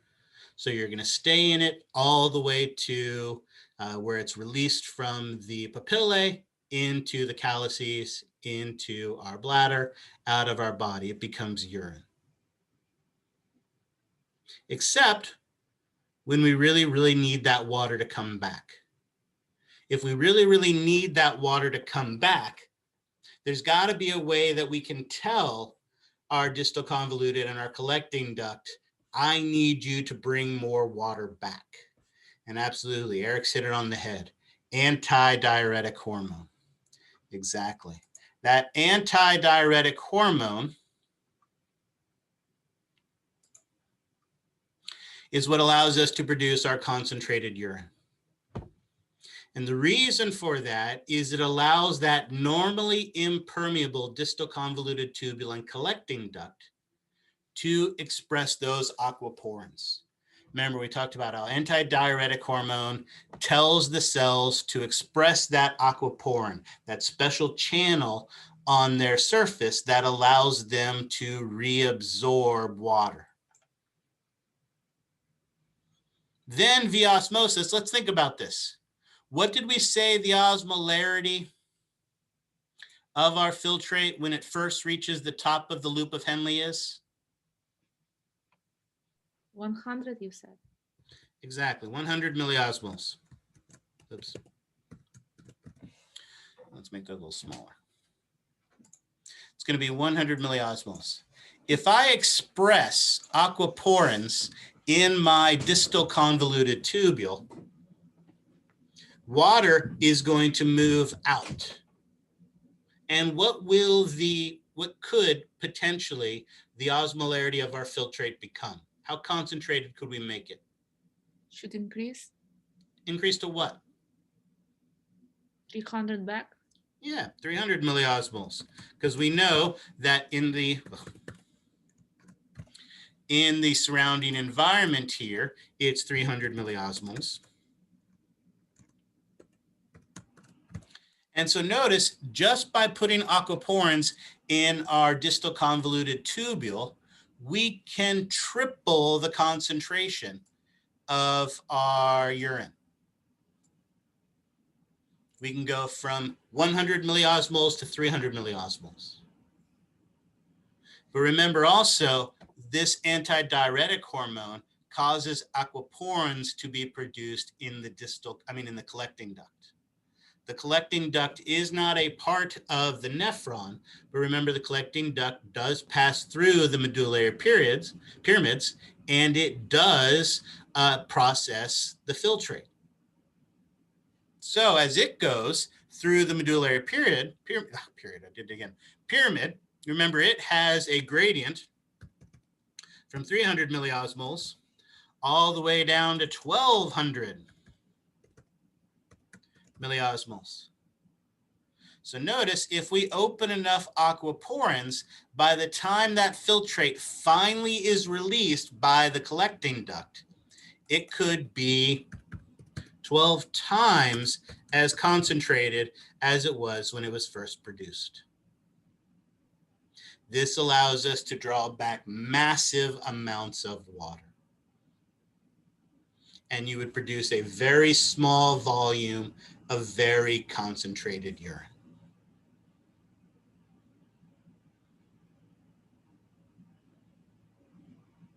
So in this case, does water always come back? No, only with ADH.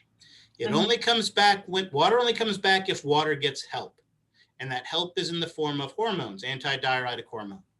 This type of water reabsorption is what we call facultative, right? You facilitate it, you help it. This is facultative water reabsorption.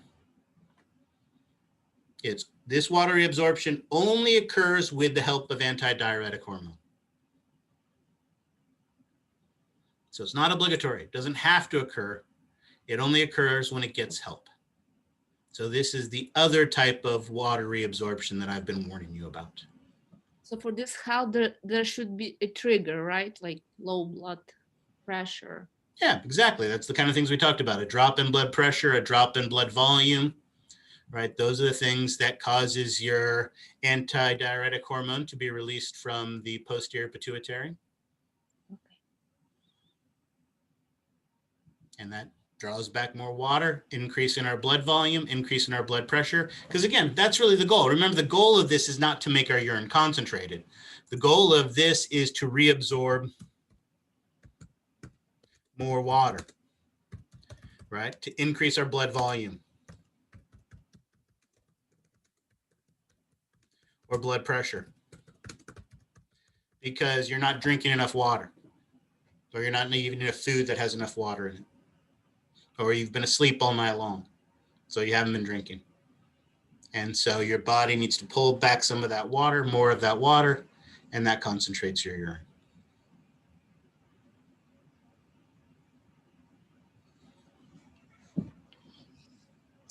And again, now we can go through these pretty pictures.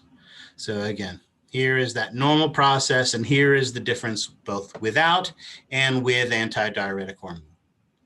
Without antidiuretic hormone, as we talked about, the distal convoluted tubule, the collecting duct are impermeable to water.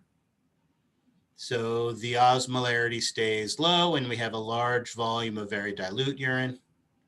But in the presence of antidiuretic hormone, then our distal convoluted tubule and our collecting duct express those aquaporins, and water passively comes back and we get a small volume of concentrated urine.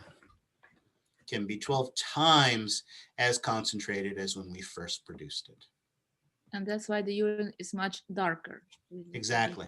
Yep, smaller volume, much, much darker because it has a higher osmolarity, a higher concentration of stuff. Whereas, remember, as we talked about, you drink alcohol, you drink caffeine, it blocks the expression of antidiuretic hormone. And so you have typically a larger volume of very, very clear.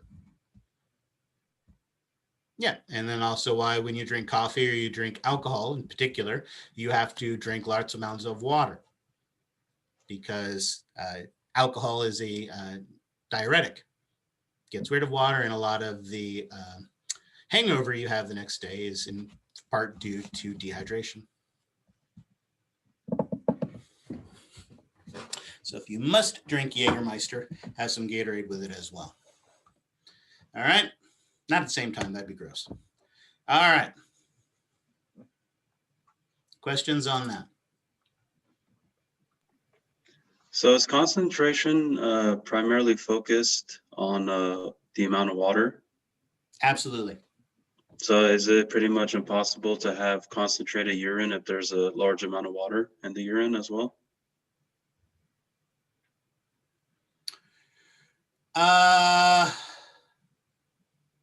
Great question. Okay, so I wouldn't say it is impossible, but a couple things would have to occur.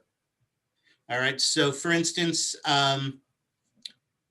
the mechanisms that we've talked about so far, the movement of solutes, sodium, all of these things, the movement of all of those solutes are fairly consistent through both the proximal convoluted tubule and the loop of Henle. And that has nothing to do with how much water you have in your body. Okay, so we're always bringing back the same amount of stuff. So that usually leaves about the same amount of stuff in your filtrate. So when we talk about larger volumes and smaller volumes of urine, if you have the same amount of stuff in a large volume of urine and the same amount of stuff in a small volume of urine, that small volume is going to look more concentrated. The large volume is going to look more dilute because they both have the same amount of stuff. However, are there ways to change how much stuff you have in there? Yes. So are there some conditions, diabetes mellitus is a perfect example of that, where you could have more stuff in the urine and also more water? Yes. But it takes multiple, and again, they don't have to be diseases like diabetes mellitus, but it would take multiple factors to have us to both have a large volume of water, but also a large volume of stuff in it as well. So it isn't something that normally would happen, but there are a couple factors that could work against you, I guess, to cause that to occur. Great question. All right, any others? Will you explain the same way you explained the antidiuretic hormones for the other ones, like the atrial natriuretic and renin-aldosterone system? Well, so we'll talk about aldosterone next. Okay. But let's also talk about, so atrial natriuretic peptide does the opposite. Atrial natriuretic peptide stops. Okay, let's do it this way. the expression of those aquaporins. And if you stop the expression of aquaporins, then what ends up happening is more water leaves. And if you have a larger volume of water leaving, then that means you're going to have a drop in blood volume, which is going to lead to a drop in blood pressure. So basically, antidiuretic hormone does the opposite of atrial natriuretic peptide does the opposite of antidiuretic hormone. One causes aquaporins to be expressed. One causes them to be blocked so they're not expressed. One causes us to bring back more water. The other causes us to express more water. Aldosterone is something different, and we'll talk about that when we get to the distal convoluted tubule. Okay? And that's where we're going next. It's a great lead into what we're talking about next. But yes, both atrial natriuretic peptide and antidiuretic hormone affect these aquaporins. Great question. Any others? This is fun. You guys have good questions today. I like this. I like you're thinking about this stuff. That makes me happy. All right. Excellent. So let's go ahead and take our second break. This should be enough. We shouldn't have to take another one after this. I think we don't have that much more to go. We'll take a look at it. But let's go ahead and take a break. I show it being 2:11. So let's come back at 2:26 and we'll pick up the lecture from here.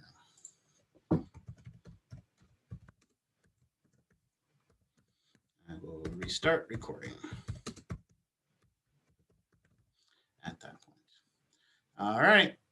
See you guys in 15 minutes.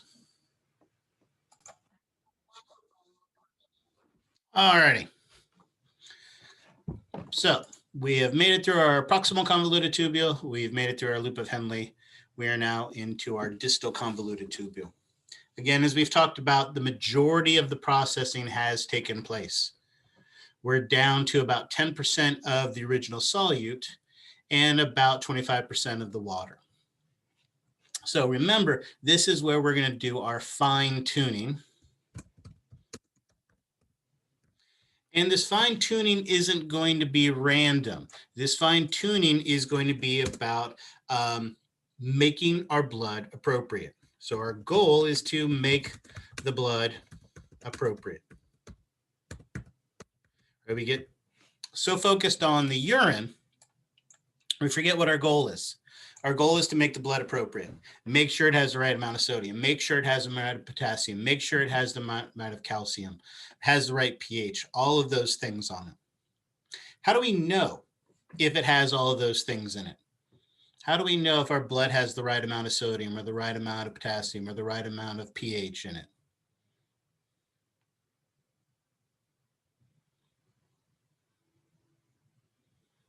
Hope? Random? We just guess?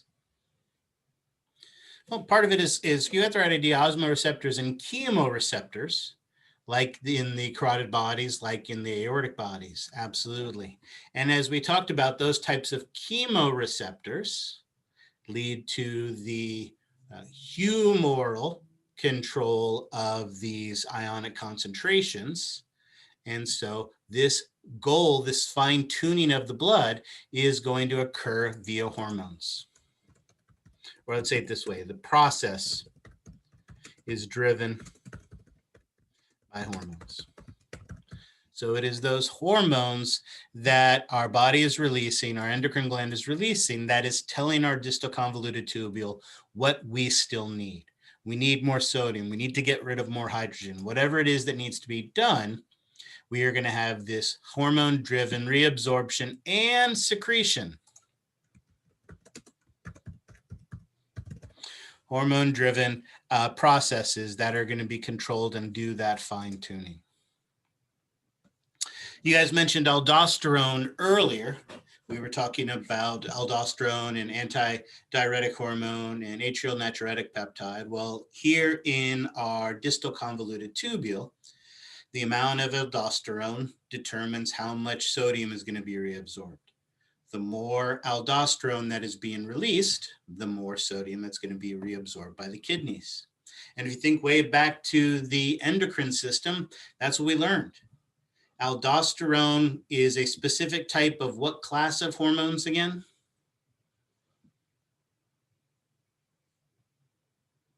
Mineralocorticoid. Yeah, mineralocorticoids, excellent. And how were they regulated? By the ions level in the blood. Yeah, exactly, by the ion or the electrolyte levels in the blood.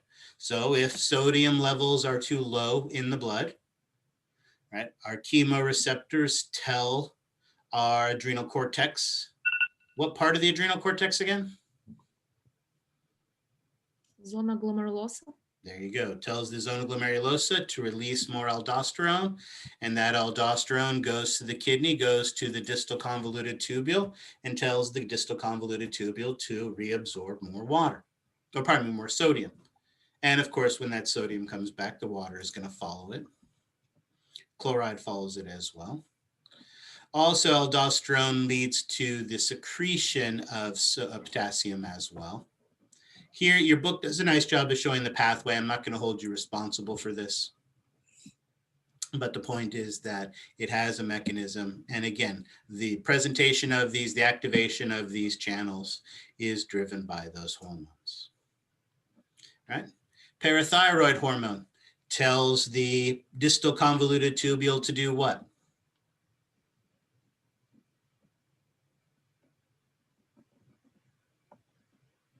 Reabsorb calcium, absolutely. So we're going to reabsorb more calcium.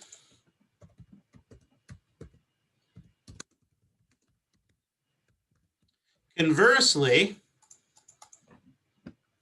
calcitonin would tell the kidney to do what instead? Release the calcium. Yeah, so basically reabsorb less calcium. Let that calcium leave instead. All right, so again, it works both ways. And then antidiuretic hormone does the same thing. We already talked about with that for water.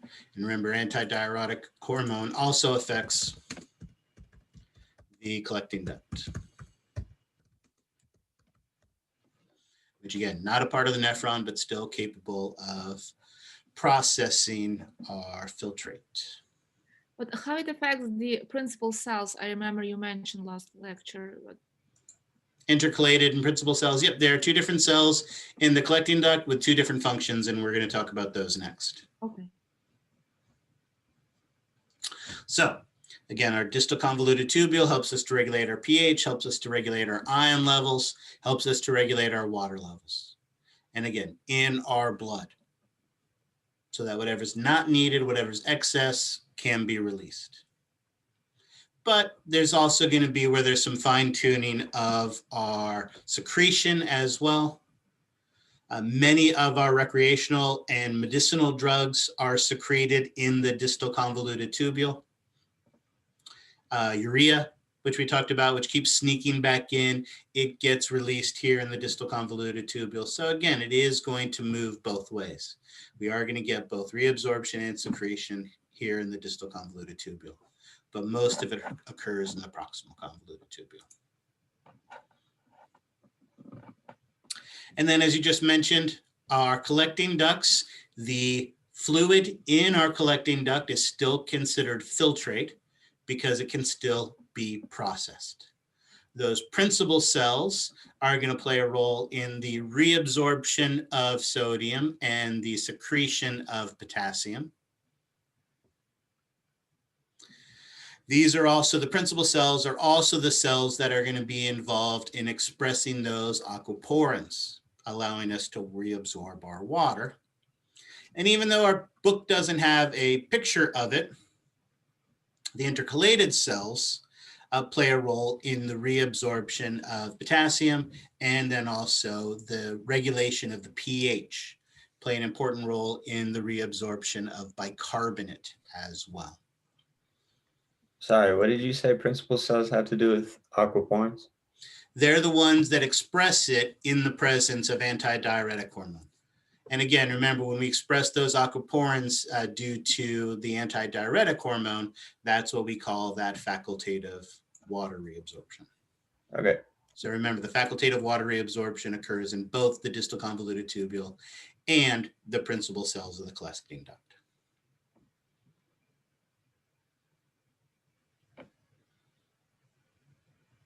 The intercalated cells, much more of a role in regulating pH. So it is not till it is finally released. Oh, here's the pretty picture. Shows all these processes and everything. And again, you've got some nice figures in your textbook that do a job. Finally, by the time it reaches the end of this and is expressed out that papillae, your model does a good job of showing this as well. When it releases that, then finally it is out into the minor calyx, and at that point, finally, it is urine. So again, we do not call it urine until it is expressed from the collecting ducts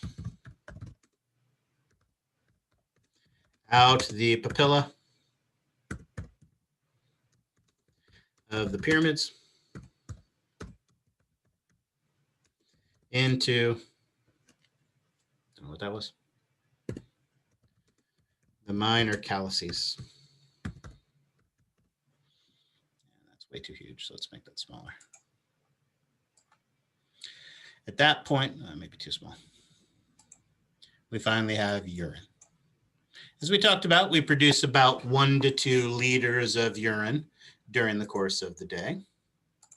And again, depending on your hydration levels, how much you've eaten and things along those lines, it is mostly water, usually somewhere around 93 to 97%, plus all of those nitrogen-based wastes from the metabolism of our cells. Again, the color can vary, but typically it has a straw yellow color, primarily from the pigment urobilin. Urobilin, remember, was from the breakdown of bilirubin. It happened in our digestive system with the breakdown of our bile, and our bile salts got reabsorbed and then gets released from the kidneys. Typically, it is clear, it should not have any particulates in it. If it has particulates in it, that's usually an indication of some type of infection. It has a specific gravity slightly denser than water, so that in the middle of the night, if you have to go and micturate, void your bladder, and you don't want to make a lot of noise by flushing the toilet, you can just leave it there. Right? If it's yellow, leave it mellow. At least that's what we used to do when you had when we had the drought. I don't know if our water levels got any better, but now we have more important things to worry about, or different things. I don't know if it's more important, but different things to worry about. But you leave it, go back, later in the morning after you woke up, and it would all have pooled down into the bottom of the bowl. Someone mentioned this earlier in one of the previous classes about how urine is sterile. It was the dodgeball reference. The urine itself is indeed sterile, but you do have to be careful because the urethra that the urine passes through typically isn't. So for instance, when you're giving a urine sample, do they want the first bit of urine that comes out right off the tap? No, typically you want to take that sample somewhere midstream after the urine has had a chance to cleanse the urethra and remove that out. Now, I know back in ancient times, we used to be able to walk around in downtown Sacramento. And I know as you walked around in downtown Sacramento, sterile is not the thought that comes to mind. But again, that urine is sterile when it is first produced, but it is warm with moisture and a tremendous amount of nitrogen wastes and other biological material that bacteria love. So very briefly after being produced, bacteria have a field day working on it, and it is that bacterial fermentation that gives downtown Sacramento its distinct aroma. Lastly, it is typically acidic with a pH around 6, but again, it can vary dramatically on other characteristics as well. And one of the primary characteristics is your diet. If you tend to be a big carnivore, it can be exceedingly acidic, getting as low as 4.5 pH. If, however, you're vegan, it is actually possible for your urine to actually become basic, getting as high as a pH of 8. And again, this doesn't include all the other factors that can vary this as well. Certain medications, certain diets, things that you eat. right? Give me a classic example of something that you can ingest that modifies your urine.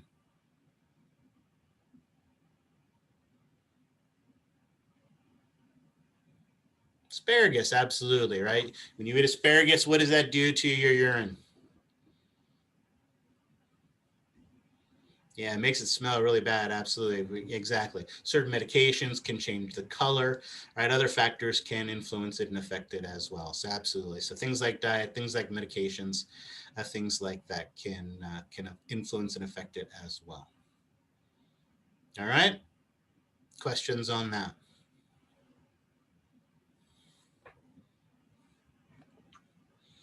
And again, slightly aromatic, but again, depending on what you eat, that can vary. Basically, the asparagus has a protein in it that is small enough that can be released into the filtrate, but there's no mechanism to reabsorb it. So things like asparagus or things like medicines that change the color, what happens is those molecules get into the tubule, and we have no mechanism for bringing them back. So they stay in the tubule and they change the color or they change the smell of the urine as a result of it. So the asparagus, it's a protein, I believe, that is produced that ends up in your filtrate, and there's no mechanism to draw it back into the body.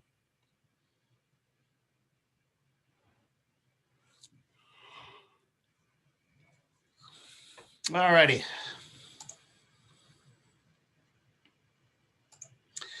So we have now made our urine. Now the goal is the proper storage and release of that urine. And for that, we need the remaining organs of our urinary system, and that is our urinary tract. 4 organs in total, 2 ureters. And I always remember it myself because there are 2 E's in ureter, and we have 2 ureters. The bladder, obviously the largest of the organs outside of the kidney, and then the single urethra. And notice only 1 E in urethra. So 1 E in your 1 urethra, 2 E's in your 2 ureters, and that bladder in between. Let's talk a little bit about the ureters first. As we mentioned, you have 2 of them. They, if you remember, are part of our sad puckers that are retroperitoneal, located in the posterior wall of the abdominal pelvic cavity, which makes sense. So is the kidney. So are the adrenal glands on top of the kidney. And because the kidneys are superior to the bladder, what is the primary way that urine is moved into the bladder?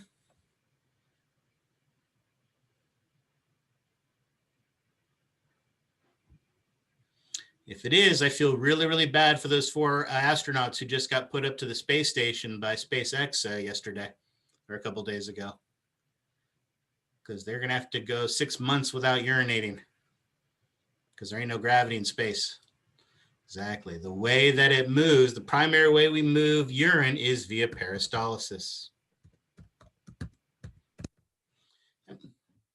Again, if you think about it, it does make some sense. If you were to stand on your head, then you're not necessarily don't want your urine not flowing into the bladder or backflowing into your kidneys. When you're laying down to sleep for the 8 hours of sleep you're supposed to get every night, you don't want it to not move to the bladder from the kidneys. So again, you don't just have to be an astronaut to have to worry if you were just relying on gravity. Sure, if you're standing up, if you're sitting in the chair, can gravity help? Absolutely. But we don't want to be reliant on it. We want to rely on that peristalsis. And that is particularly true when we look at the insertion of the ureter into the bladder. Here we have a frontal view. Let's cheat and do a sagittal view. With a sagittal view, what ends up happening is those ureters actually come down behind the bladder and actually insert into the bladder on the inferior and posterior surface of the bladder. Why might that be the case? Wouldn't it make more sense? You wouldn't have to use as much tubing if you just had it come straight down and pop it into the top.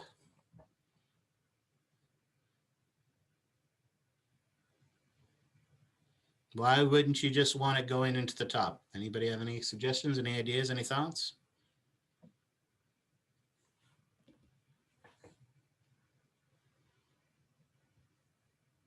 Yeah, exactly. One of the reasons is, could it cause a kink? Absolutely. As your bladder fills and it expands, as this word expand upward, that could indeed cause a kinking of the ureter, and that would definitely be a bad thing, as we've talked about. So our bladder needs to be able to expand to accommodate urine, and having it come straight down into the top could be a problem. The other problem is, it's great if it comes into the top if we're standing upright, but again we have that issue of backflow. The other advantage to this is, remember, it's primarily peristalsis that is sending the urine down and into the bladder. So what actually ends up happening is, as the bladder fills, that increases the pressure. And rather than backflowing, what happens is it collapses the opening. So this pressure of the bladder collapses the opening of the ureter so that the urine doesn't backflow. But when it produces those peristaltic waves, it is able to force the urine into the bladder. So the two advantages is, it allows for the accommodation of the change in size of the bladder, and it helps to limit the backflow of urine back towards the kidney, which, as we know, could cause problems.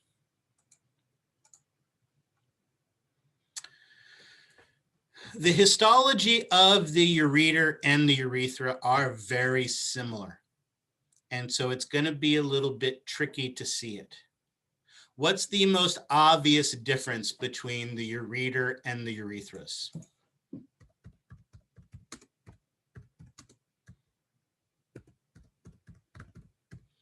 Anyone know what the most obvious difference between the two is? Smooth muscle. Are both going to have smooth muscle?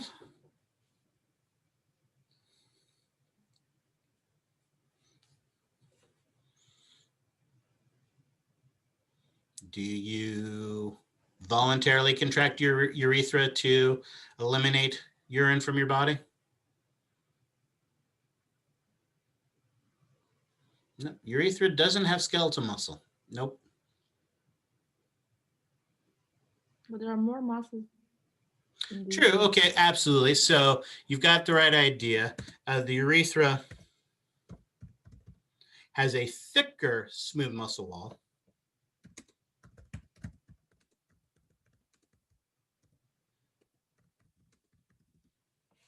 Excellent. What about their epithelial tissues? Are they going to be the same, or are they going to be different? What would they be?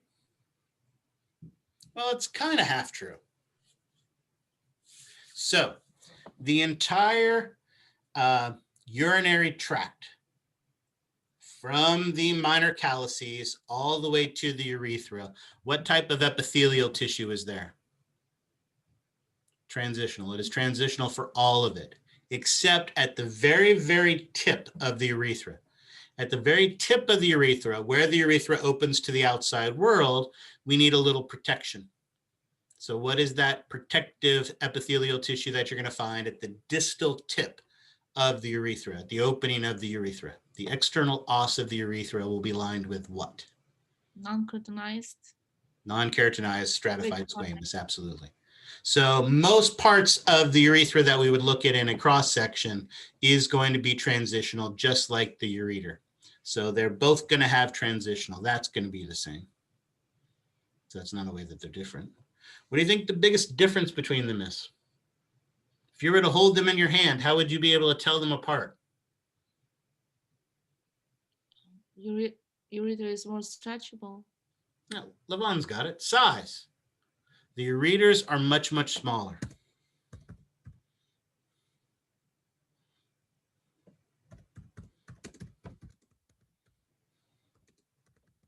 So notice here on this slide, it is very easy to even get a human ureter onto a slide and to get that whole human ureter into the field of view.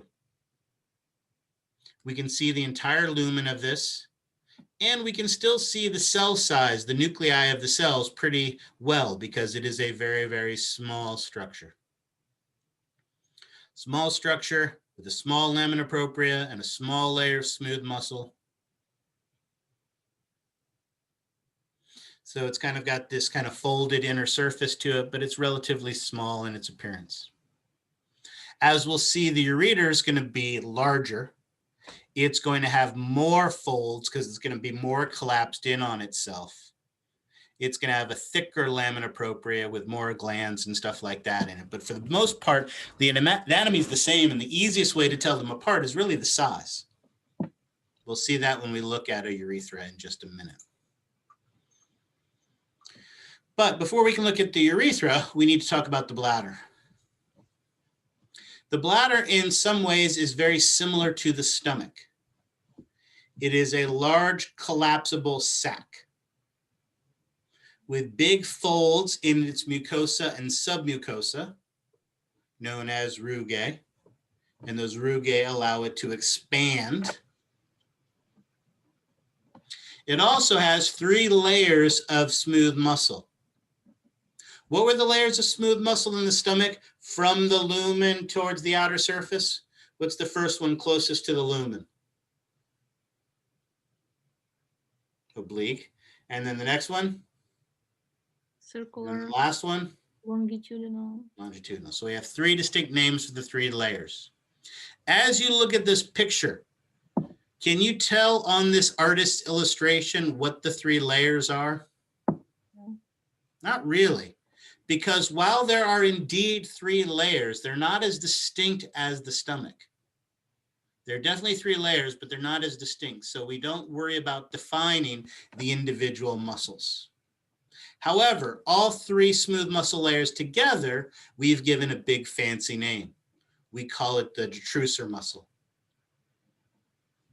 This detrusor muscle is going to cause the contraction, changing the volume, therefore changing the pressure to help in the voiding of our urine.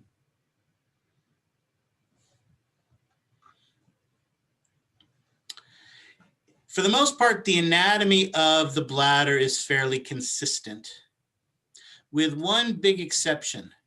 There is a thickened funnel region, and this thickened funnel region is known as the trigone.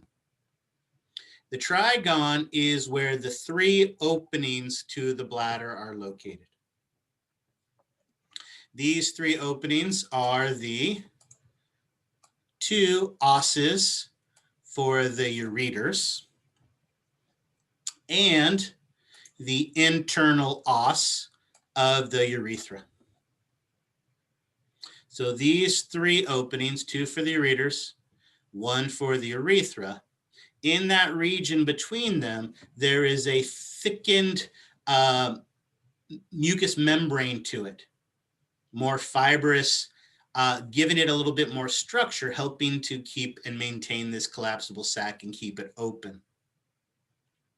The other reason this is significant from a clinical standpoint is when it comes to voiding urine from the bladder. Do you think you're able to empty your bladder completely? No, I can't even get all of the soda out of my Coke can. How am I going to get all the urine out of my bladder?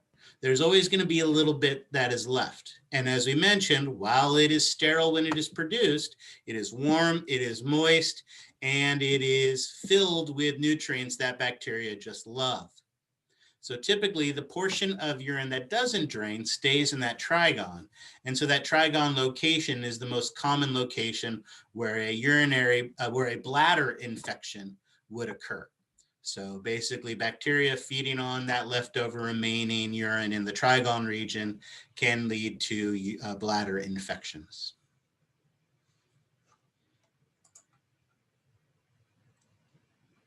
Now, in anatomy that is very similar to what we saw in the rectum and the anus of the digestive system, as we know, as I just finished mentioning, so that's why we know it, there are those 3 layers of smooth muscle that make the detrusor muscle that form our wall of the bladder.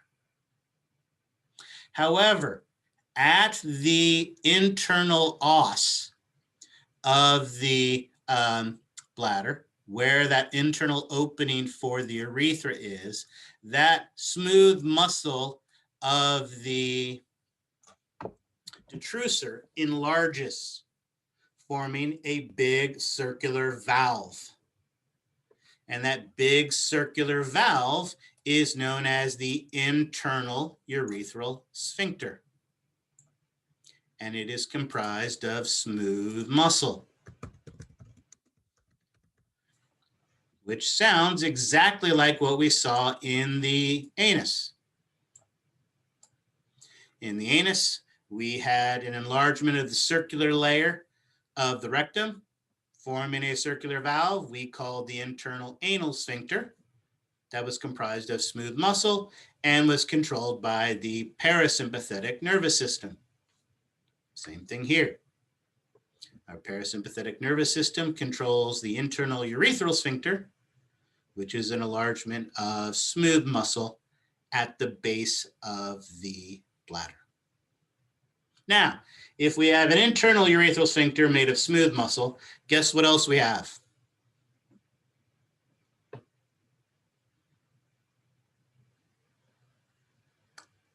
An external urethral sphincter. And guess what type of tissue it is comprised of? Skeletal muscle. Excellent. Now, just like with what we saw before in the digestive system, the external urethral sphincter is indeed going to be skeletal muscle, and it is also going to be an enlargement of our urogenital diaphragm. I don't like the orange, not obvious enough. The urogenital diaphragm, the levator ani muscle. So there's an enlargement, a circular layer of the, enlarged circular region, I should say, of the levator ani muscle that wraps around the urethra, controlling the movement of urine out of the urethra. So we have an internal urethral sphincter and an external urethral sphincter. However, notice, and this happens to be in a boy type person, but it is true in a girl type person as well, unlike the anus, right? If you think of the anus, we had the rectum, and at the anus, we had the internal anal sphincters and the external anal sphincters, and they overlapped. They were in the same locations. That is not true here.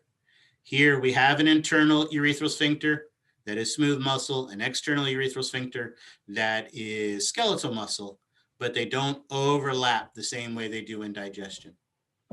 And really, that's the only difference, both in their anatomy and also in their function, as we'll see. Here, we look at the histology of the bladder. Notice, are we going to get a whole bladder onto a single slide that we can put under the microscope? So this is clearly the smallest magnification we can see. Notice we have that big, huge detrusor muscle comprised of 3 different layers of smooth muscle. But again, we don't have those distinct stripes the same way. It's all kind of interwoven. So that's why we don't worry about identifying the individual layers. We just collectively refer to it as the detrusor muscle. We have a relar connective tissue, right? Submucosa, we have a lamina propria, and of course, it's going to be lined with a transitional epithelial tissue. And because it is not retroperitoneal, it is going to have a visceral peritoneum over its superficial surface.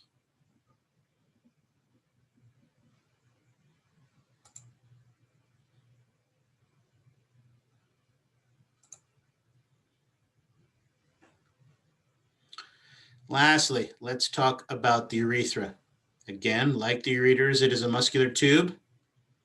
Like the ureters, it moves the urine via peristalsis. And again, that process is micturition, not urination. Now, again, when you first start to urinate, the flow is continuous because, again, remember, we have these huge pressure contractions that are going on with our bladder. And as our bladder squeezes, it forces the urine out in a continuous stream. But as the pressure drops, does your stream of urine stay continuous? No, it becomes more pulsatile in nature at the end. And the reason it becomes more pulsatile at the end is because of those peristaltic contractions of the urethra, now being the primary way that voiding is occurring. Now here we see that histology slide of the urethra. Again, it does indeed look similar to what we saw in the ureter. But notice, to get it all in the slide, all in the field of view, we have to be at a much lower magnification. So this is obviously, by the fact that we can't see the nuclei nearly as clearly, we can see that this is a larger structure that we have to get a lower magnification to get a wider field of view. Notice, as I mentioned, typically much more invaginations, deeper invaginations in the lumen. But the two areas where it's kind of the easiest to see the differences is a much larger smooth muscle layer and a much larger lamina propria. And this lamina propria, because again, remember, this is exposed to the outside world, contains mucus glands to secrete mucus to help to protect this opening to the outside world. So the size and the thickness of it are the main ways we're going to be able to tell the singled urethra from the paired ureters.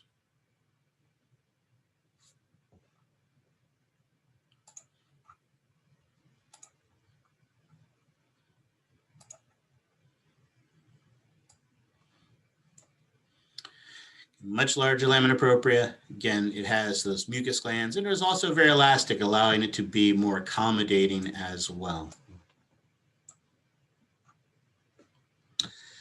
The other big important thing about the urethra is this is the first time in the class, in almost a full year of anatomy and physiology, where we finally see some meaningful differences between males and females. All right. Now, again, we've talked about quote unquote significant differences, like the difference in the size or the height, right? Or things like significant differences in the volumes of the lungs or things along those lines. But as we talked about, not every man in this class is bigger than every woman in this class.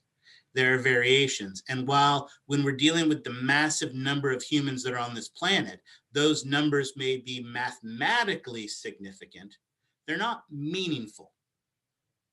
This is the first time we actually have morphological differences that are meaningful between males and females.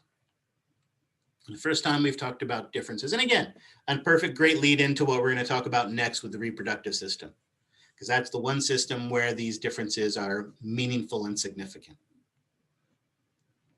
So obviously, one of the major differences in the size of the urethra, I mean, in the sex differences in the urethra, is the length. Who has a longer urethra, males or females?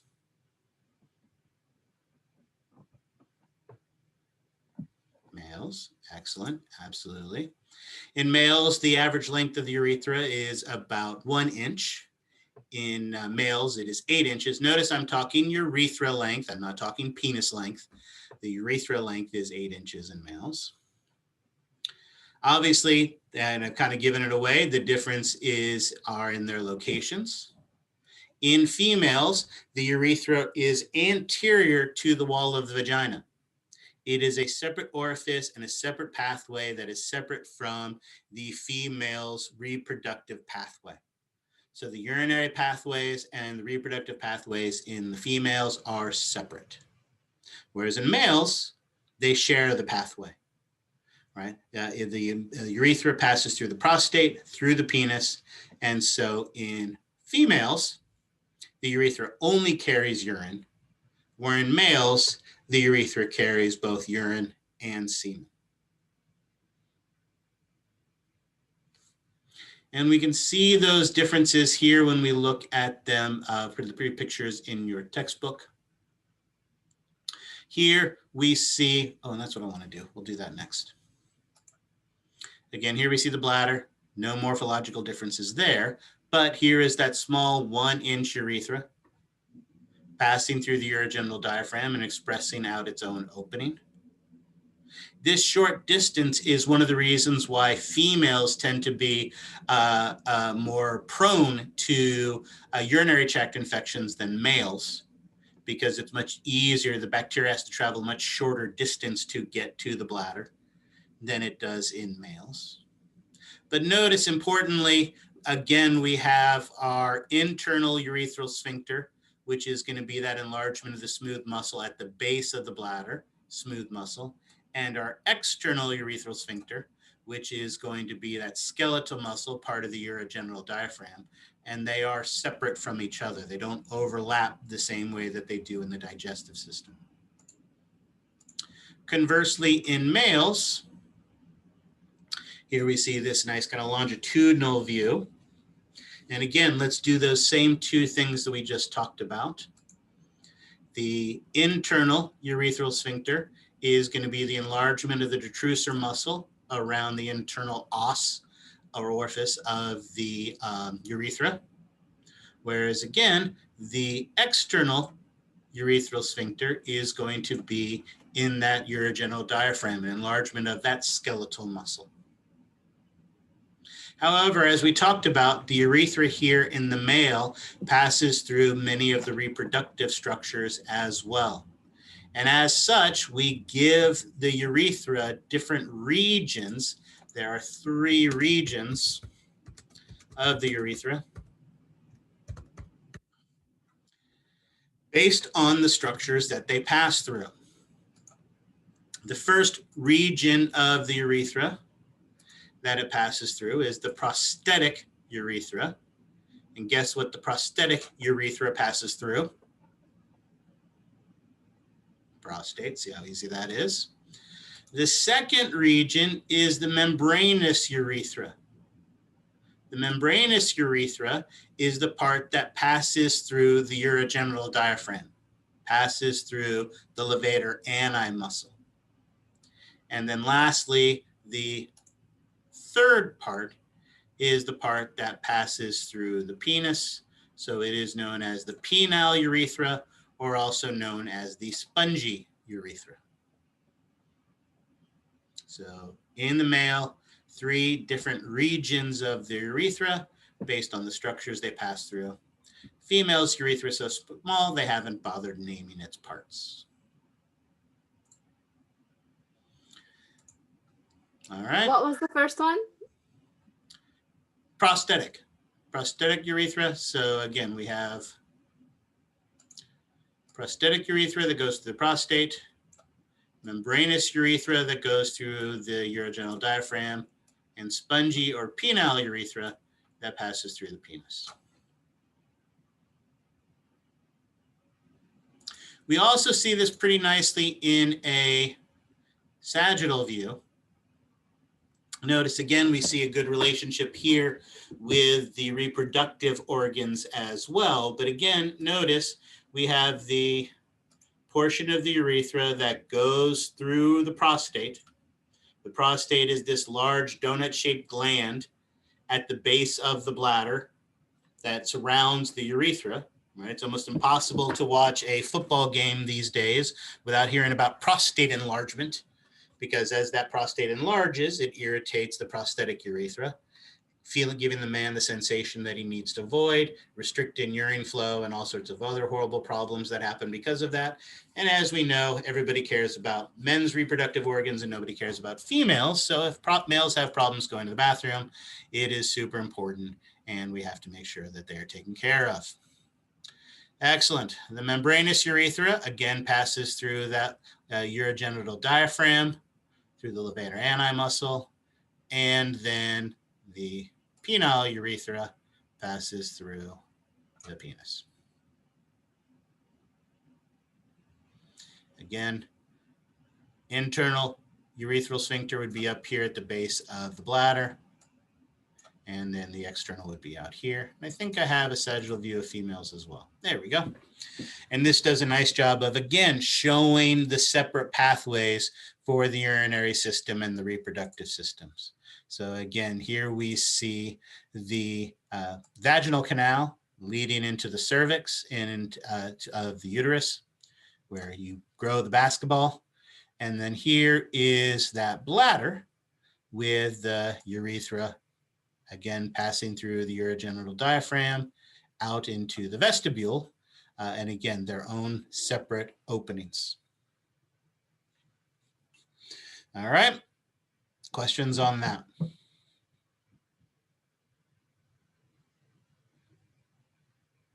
You kept saying this word os. What Yes. is that exactly? Opening, os, Opening, orifice, yeah. So we have an internal os or opening, an external os or opening. Okay. Os, Is the orifice, opening. is the diameter in the urethra for males and females the same, or is the males thicker or wider? So what I will say is that I would say in general, the urethral opening in the male is probably slightly larger.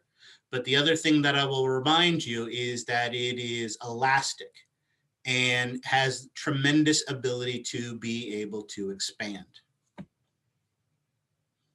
So there are, and again, I'm not encouraging anyone to do this, but there are males who have used different gauge rods and things along those lines to insert into their urethra to allow it to expand to accommodate larger objects into them. Because of its structural location in the female, the female's urethra isn't going to be able to expand in that same fashion because it's more structurally bound than the penis itself, which is more accommodating. All right. Questions on that? All right. So the last thing we have to talk about then is the process of micturition. And the good news is you already know exactly how this is going to work, because the same mechanism for defecation is pretty much the same mechanism for urination. So let's talk processes. Here's our bladder.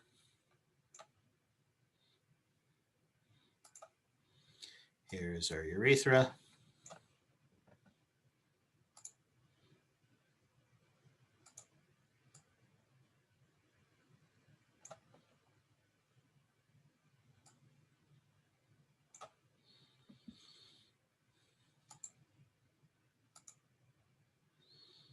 Here is our urogenital diaphragm.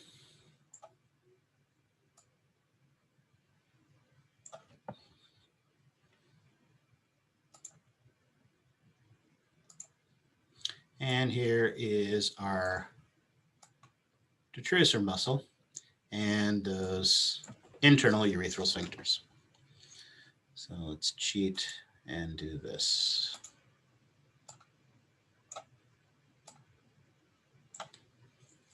So what was the trigger for the process of defecation?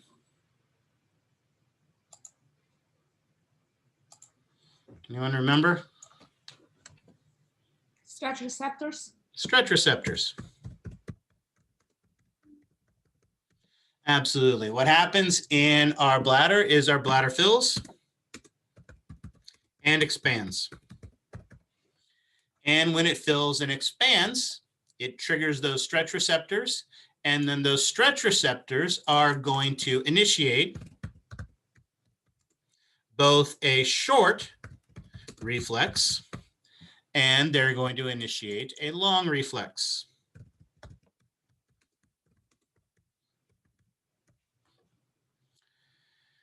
The short reflex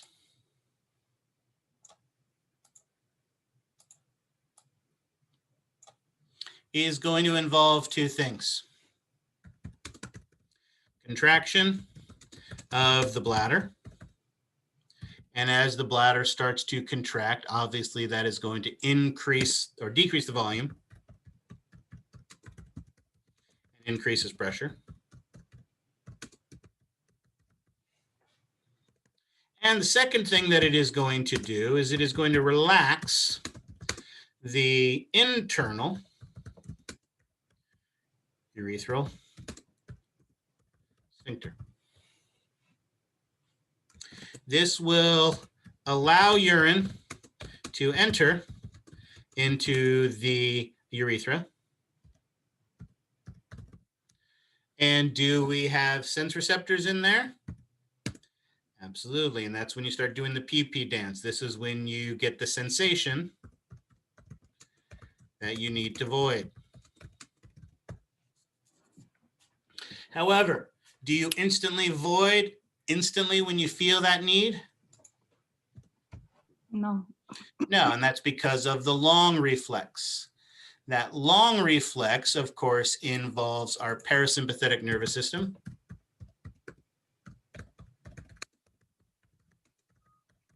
And again, a sacral spinal cord reflex. And basically what our long reflex does is it leads to the contraction of the external urethral sphincter.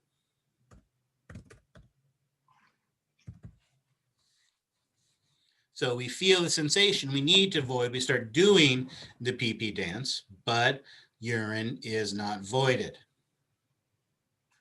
Instead, we get to a socially appropriate location. And at that socially appropriate location, we voluntarily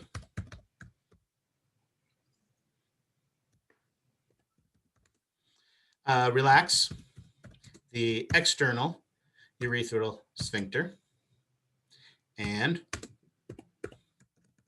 with both sphincters open, voiding occurs.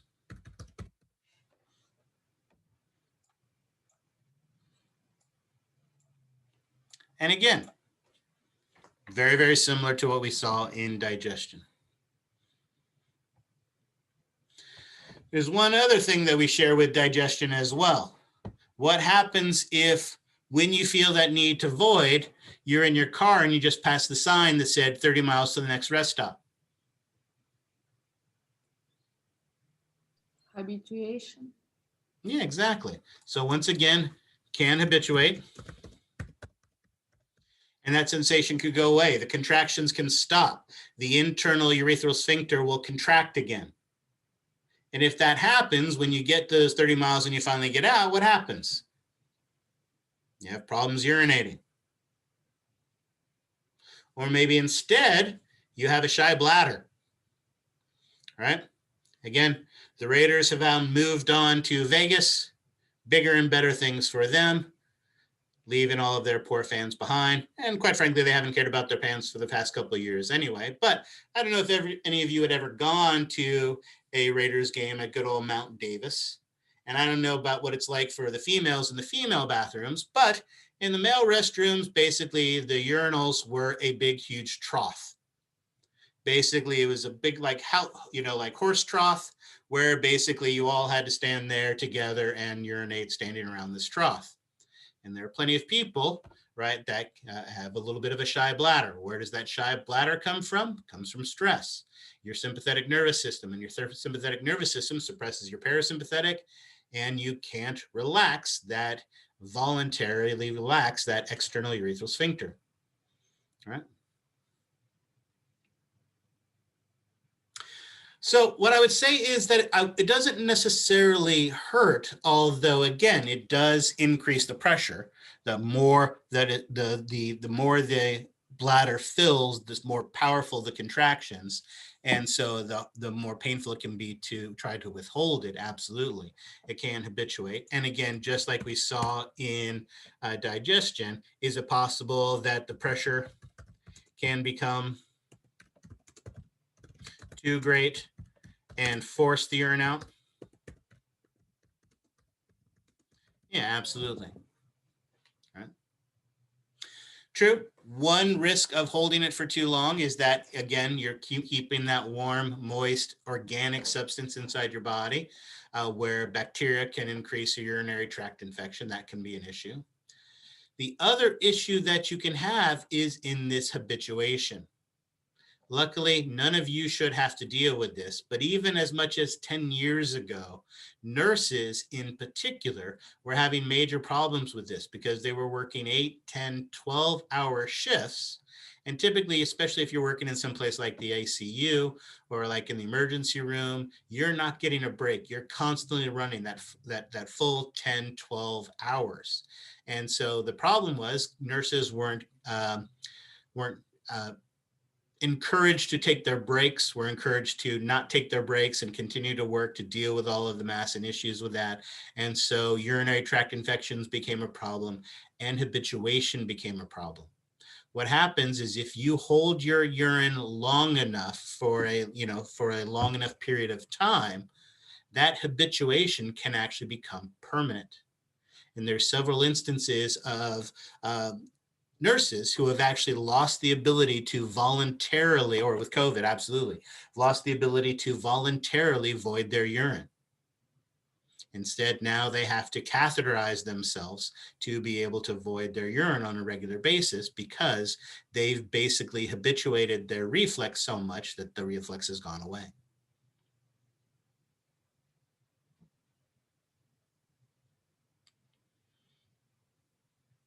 All right. No, internal urethral sphincter, remember, is regulated by the local reflex. All right, so this is a local intrinsic.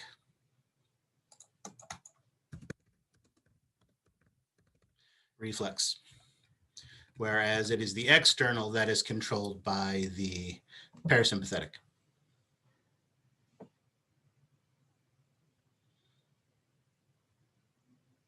And again, your book does a nice job of showing this. Oh, wrong button.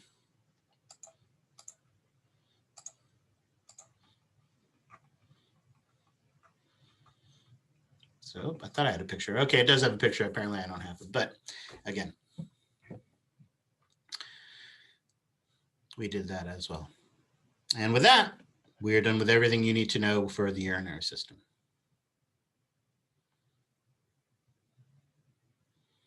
Questions on micturition?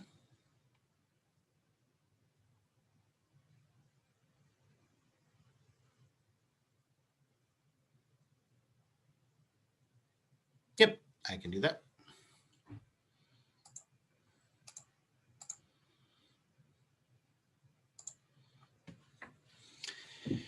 Any other questions?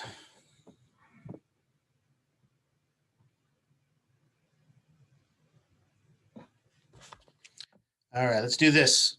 Oh. Let's go ahead and take about a 10-minute break. We'll come back at, we'll call it 3:35.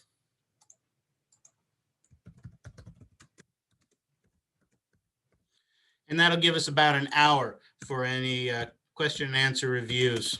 So if there's any questions on this, don't forget we also have the respiratory system we talked about way back in the day. So if you have any questions about either of those things, this would be the perfect opportunity to talk about that. All right? Questions on any of that? Let's take a quick 10-minute break, come back, and then I will answer any questions that you guys have.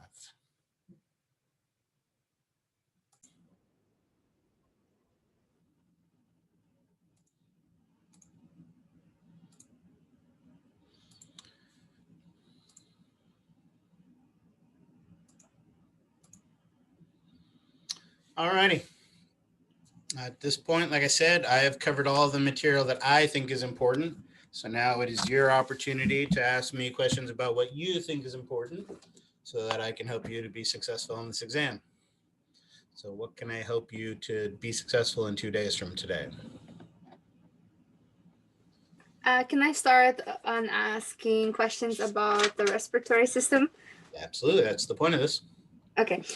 So I was kind of confused when I got to the part where it was talking about oxyhemoglobin, carbaminohemoglobin, carbonic anhydrase, and then the whole entire chart. I think it was called the Bohr effect, and then affinity, and then the dissociation curve. So basically, yeah, everything I just said. Okay, so well, what you talked about covered a couple different things. Hemoglobin, remember, as we talked about, has the ability to bind both oxygen and carbon dioxide. They don't bind to the same binding site. They bind to different binding sites. And so we have different names for it when oxygen is bound to it in hemoglobin. They're not fighting for the same site, but when one binds, it makes it harder for the other to bind and vice versa. So that's the difference between, you know, carbamine, hemoglobin, and all of that stuff. But I think the other question you had to do with the oxygen hemoglobin dissociation curve. Right. The important thing to remember about that oxygen hemoglobin dissociation curve is, like any curve, the X and Y axis tell you everything you need to know about it from a starting point. With a graph like this, you are relating two features, two characteristics. The first is you are determining how much oxygen will bind to a hemoglobin. All right, so that's the first factor that is on this oxygen hemoglobin dissociation curve. And how much oxygen does a single hemoglobin capable? So one hemoglobin can bind how many? 4. 4 oxygen. So if, for instance, it had 0 oxygen bound to it,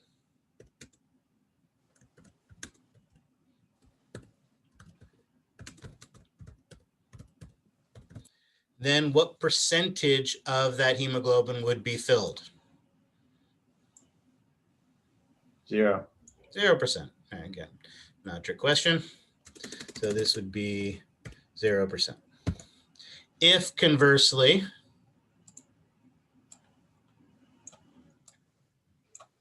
for oxygen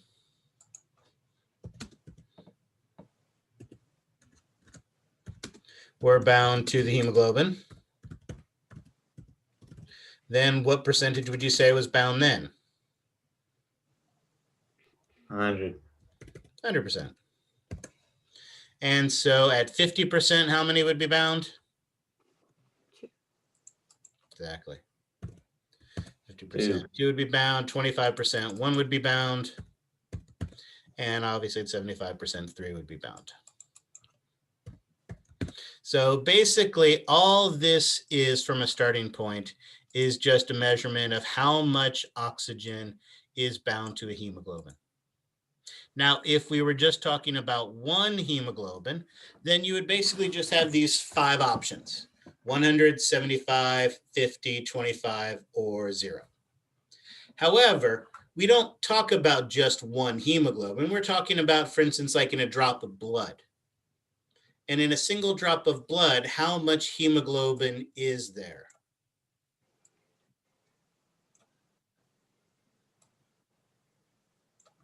How much hemoglobin is in a single drop of blood? A lot. Okay, yeah, exactly, a lot.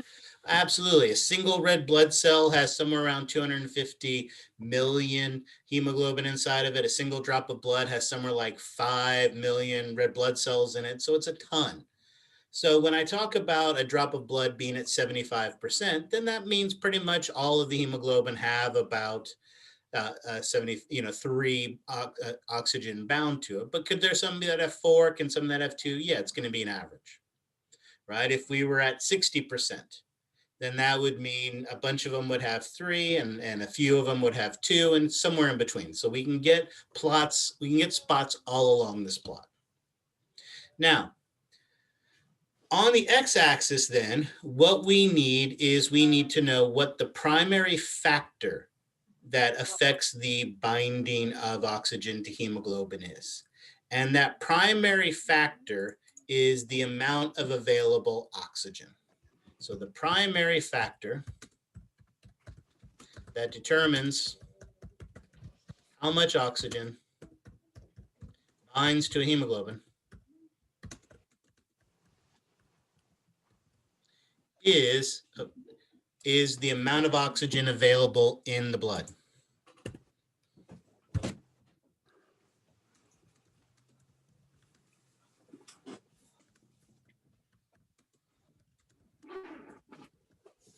Right? Exactly. And so as we learned in the respiratory system, we determine that by the, not sure what happened there, by the partial pressure of oxygen. Okay. Now, we know that hopefully it's not biological, but we know in an extreme case, there would be 0. We'd have a partial pressure of oxygen that equaled 0 millimeters of mercury. And if that was the case, if it was 0, then certainly there wouldn't be any oxygen to bind to the hemoglobin. And so our curve would be right here, 0 and 0, right? That would be that point. There's none that can bind to it. So that point would be 0. Simple and straightforward. Right, 0 there, 0 there. From a biological standpoint, what is the highest partial pressure we would see in the blood? What was the high of all the partial pressures we had to measure and learn? What was the highest partial pressure of oxygen that we had to identify? Excellent, it was 104. And what was that again?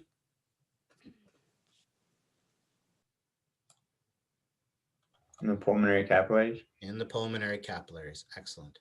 And in those pulmonary capillaries, and yes, absolutely, I'm not writing it here, but you are correct. All these numbers I'm giving you are in millimeters of mercury. That is how we measure our hemoglobin. Thank you for the reminder. Excellent. When we're at a partial pressure of 104, then essentially it's actually closer to 98%. So not everyone, there are a couple slackers, but essentially it's at 100%, right? Closer to 98, but you get the idea. So pretty much every hemoglobin is going to have 4 oxygens bound to it. Now, normally, once you had 2 points like this, then all you would have to do is draw a line, and that would show you the rate of binding of oxygen to the amount of oxygen that is available. But there's one less factor that we still have to consider. And that one less factor is this curve would only be straight if each oxygen bound independently. And they don't. There's one other special characteristic to hemoglobin, and that is when one oxygen binds, it makes it easier for the next to bind. So what happens is when one oxygen binds, it makes it easier for the next one binds. It makes it easier for the next one to bind. So because of that, instead of a straight line, we get this little bit of a sigmoidal curve involving the oxygen hemoglobin dissociation. So this is the curve where you could pick any partial pressure in the body and you would know how much oxygen would bind to the hemoglobin in that environment. And we talked about some useful examples of that. So for instance, we mentioned how in resting tissue,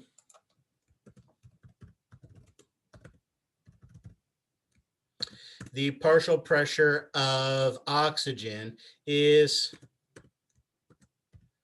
about 40 millimeters of mercury. And we saw in that environment, and my curve's off slightly, but you get the idea.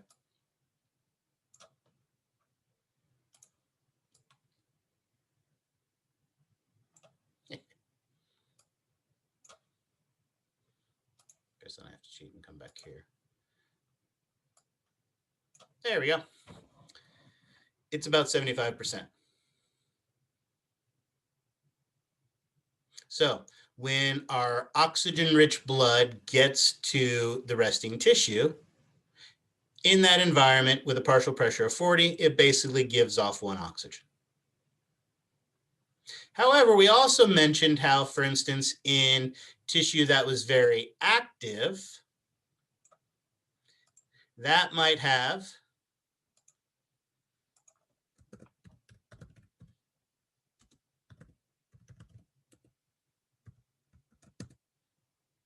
a partial pressure of oxygen of around 17.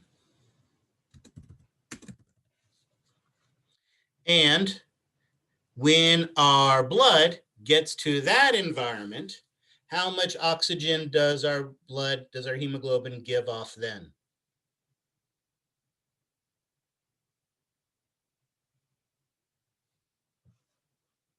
Like how many does it have? Well, I said how many does it give off, but I'll take either answer. How many is it holding on to, or how many does it give off? So you've got that oxygen-rich blood with 4 on it from the lungs, comes to this active tissue, and what happens? It lost 3. Yeah, it's going to give off 3 oxygen. So notice here at resting tissue, what happens is that blood from the lungs only gives 1 oxygen to our resting tissue because it's resting and it doesn't need as much oxygen. But the tissue that is active, notice it gives 3. So notice each tissue is getting how much oxygen it needs based on how active it is. And we're determining how active it is by how much oxygen is available. So yes, so it would give off 3 and it would just be holding 1.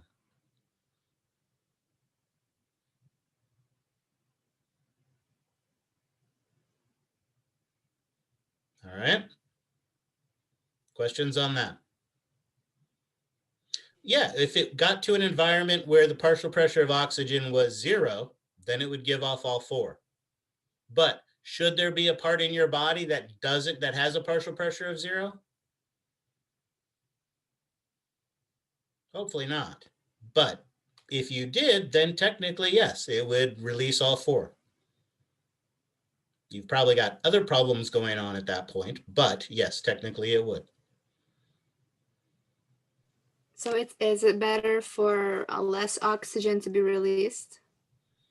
No, it's not better one way or another. Look, if you and I are sitting down for a meal and I just had lunch 2 hours ago and you haven't eaten in 4 days, should you and I get the same amount of food? No. No, you need more food, so you should get more food. I ate 2 hours ago. I'm not even really hungry yet. Right? So don't give me more food. I only need a little bit. I'll take an olive, whereas you're going to want 4 sandwiches. It's the same way here. Tissue that needs more oxygen gets more oxygen. Tissue that needs less oxygen needs less oxygen. It is one or the other isn't inherently good or bad. What this does is it allows the blood to give oxygen to the tissues of the body totally based on need. Those that need more oxygen get more oxygen. Those that don't need more oxygen because they already have a lot don't need more. Mm-hmm. Okay, thank you. Yep. I want to ask about it. So we are will not be able to draw this curve in the Correct. exam. So how to describe it in the words? Do we need to memorize those numbers like PPO to 17?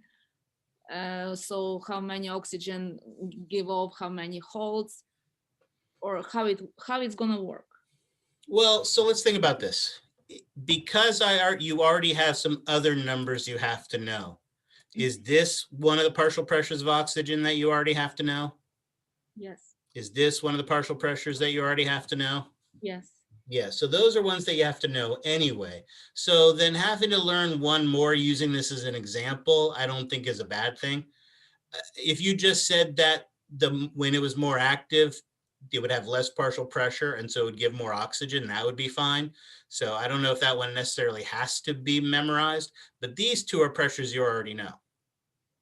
So knowing how they relate to how much oxygen is present, I think is something you need to know. And then from there, you can extrapolate. Okay. All right. So this is the oxygen hemoglobin dissociation curve, period. When you talk about a curve, you talk about the axes and how those two axes relate to each other. However, as we just mentioned, remember the key to this is that it gives tissues oxygen based on need. So the more oxygen that it needs, the more oxygen we're going to give it. And we're basing that solely on how much oxygen is currently present. But as we talked about, are there other factors that can indicate that activity is going on? Yes. Yes. So what we need to be able to do is we need to be able to modify this curve based on other factors. All right. And there are basically two types of factors. Well, there are, let's say it this way.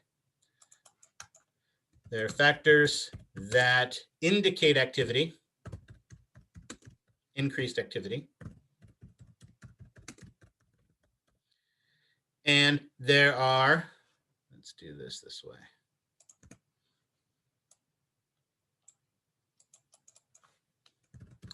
Factors that indicate decreased activity. Give me an example of a factor that indicates that there's a change in activity.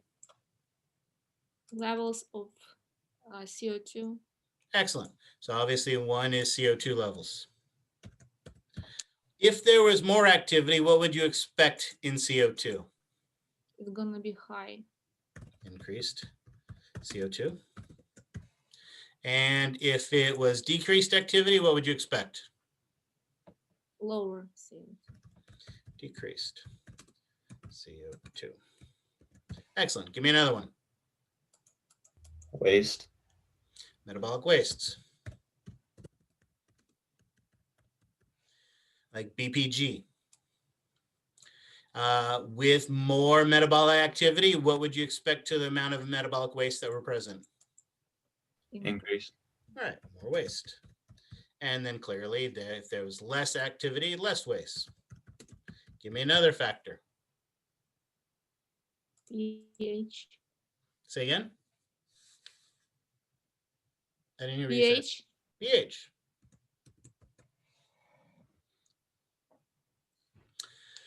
What happens to pH when there's an increase in activity? It increases. It increases? It's more acidic. Acidic. It's mean lowers. Yeah. Right, it goes down, absolutely. Notice it was more, it was more, it was more. But remember what going down means. Going down means that there's more hydrogen ions.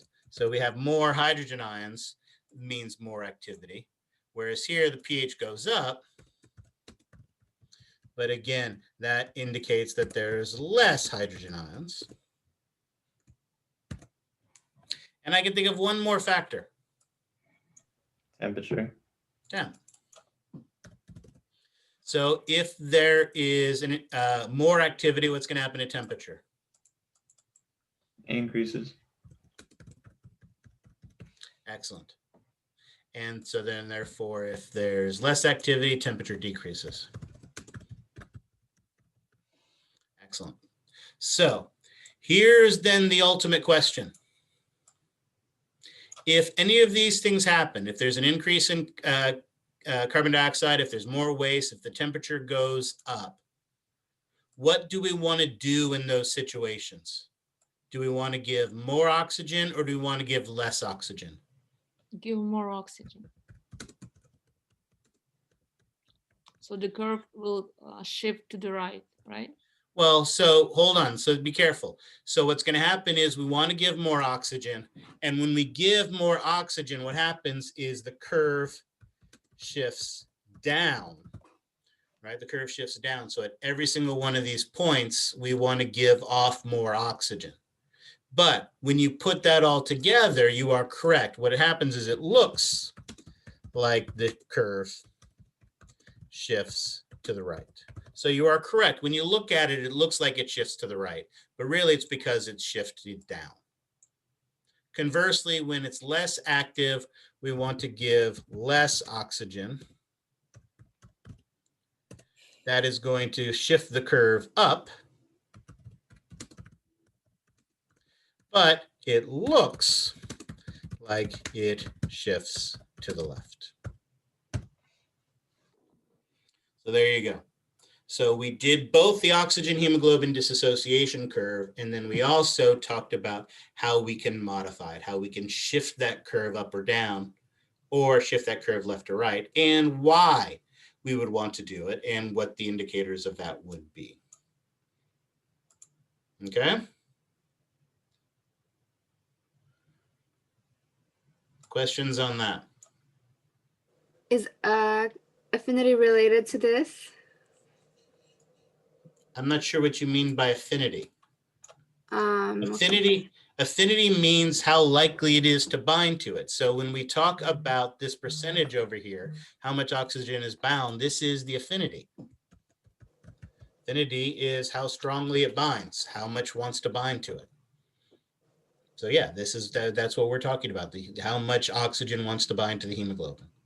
Okay, thank you. Yeah. All right. Any other questions on this oxygen hemoglobin dissociation curve?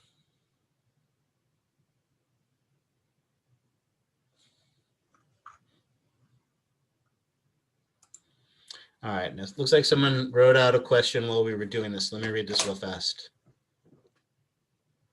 Great question. So the question is, when we were talking about our spirometer and we were talking about those capacities and volumes in our lungs, the question is the term capacity and volume interchangeable? And the answer to that is absolutely not. Capacities are comprised of volumes. So a volume is an absolute amount, and a capacity is made up of multiple amounts added together. So yes, there is a difference between the tidal volume, right, and the inspiratory capacities. So you can't say inspiratory volume, you can't say tidal capacity. Volume and capacity are not the same thing.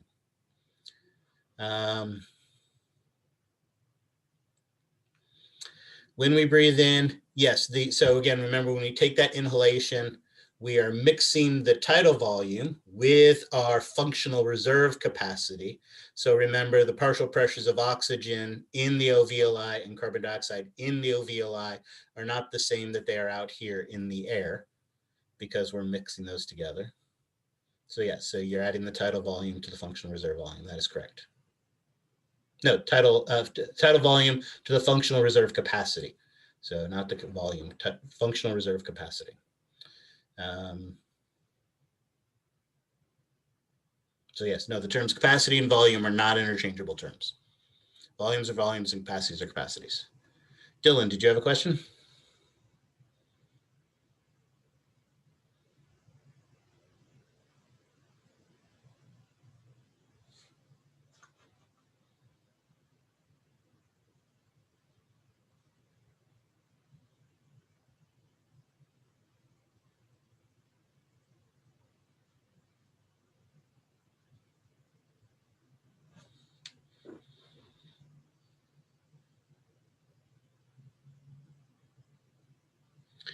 I assume, Dylan, you're talking about in the lecture.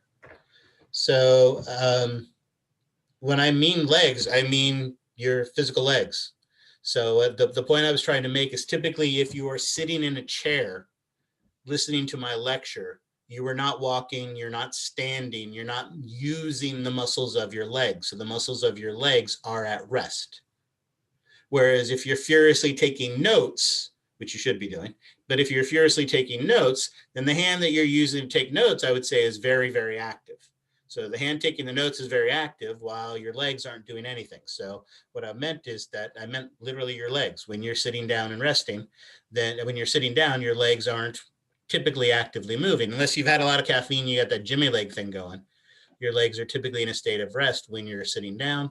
Whereas if you're taking notes in like in the classroom, then your hand is very active. So I think that was, I was using the example of your legs as being, the muscles of your legs as being tissue that is at rest when you're sitting, for an example of that partial pressure of 40 in your legs.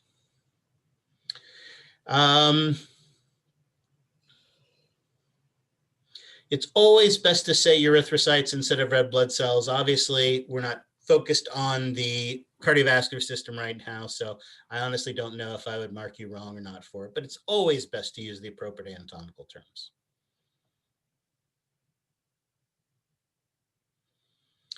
All right, histology. I don't have the histology list, but let's see what we have.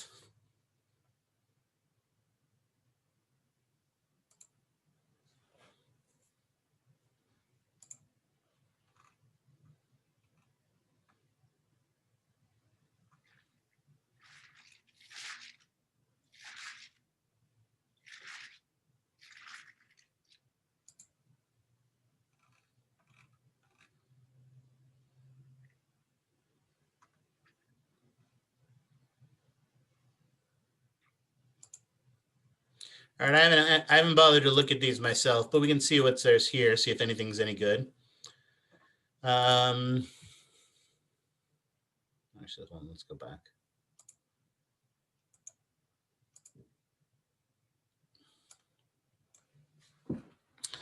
All right, this isn't a great picture, but it is a decent picture of the trachea. How do we know it's the trachea? Anybody know?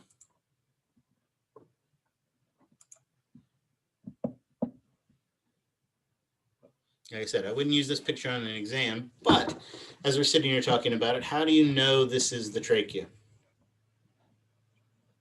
So is the epithelium, it's a pseudo-stratified? Yeah, hold on. Let me answer one question real quickly. Residual and reserve are absolutely not interchangeable terms. Your residual volume and your reserve volume are absolutely not the same things. All right, so. Just a quick question about the reason why I asked is because you said functional reserve capacity, but on the lecture notes it says functional residual capacity. Okay, well then I misspoke. So yeah, sorry about that. Okay. But no, those terms are not interchangeable. All right, you are correct. This is a ciliated pseudostratified columnar epithelial tissue, absolutely. However, how many different regions of our respiratory tract have that type of epithelial tissue? Until the bronchioles. Okay, the primary bronchi do, trachea does, which I told you it is. What else? Nasal cavity. Nasal cavity, nasopharynx, right? So notice lots of places, larynx, all of those things have it. So how do I know this is the trachea?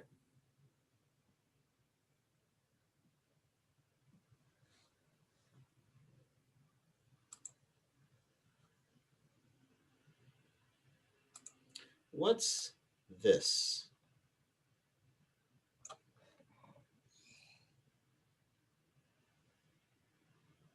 What kind of cartilage?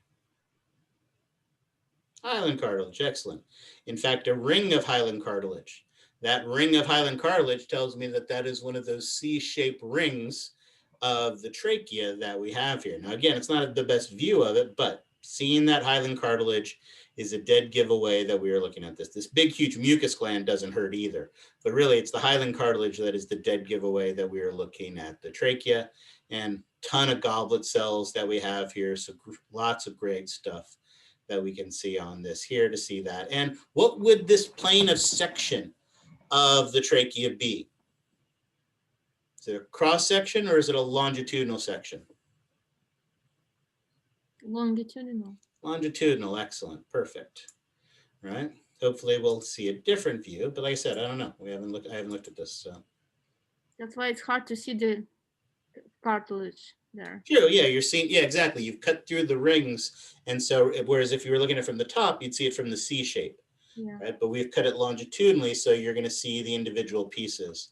Nice goblet cell, some mucin being released from this, even a nice blood vessel. That's pretty. There we go. There's your cross section through the trachea. Again, we see that nice C-shaped ring that is open to the back. And not only do we see it open to the back, but we see this thin line of smooth muscle that connects the two together. Any idea what that structure might be?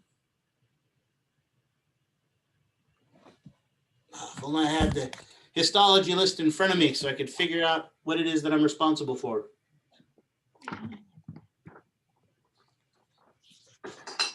I'll wait because I know it.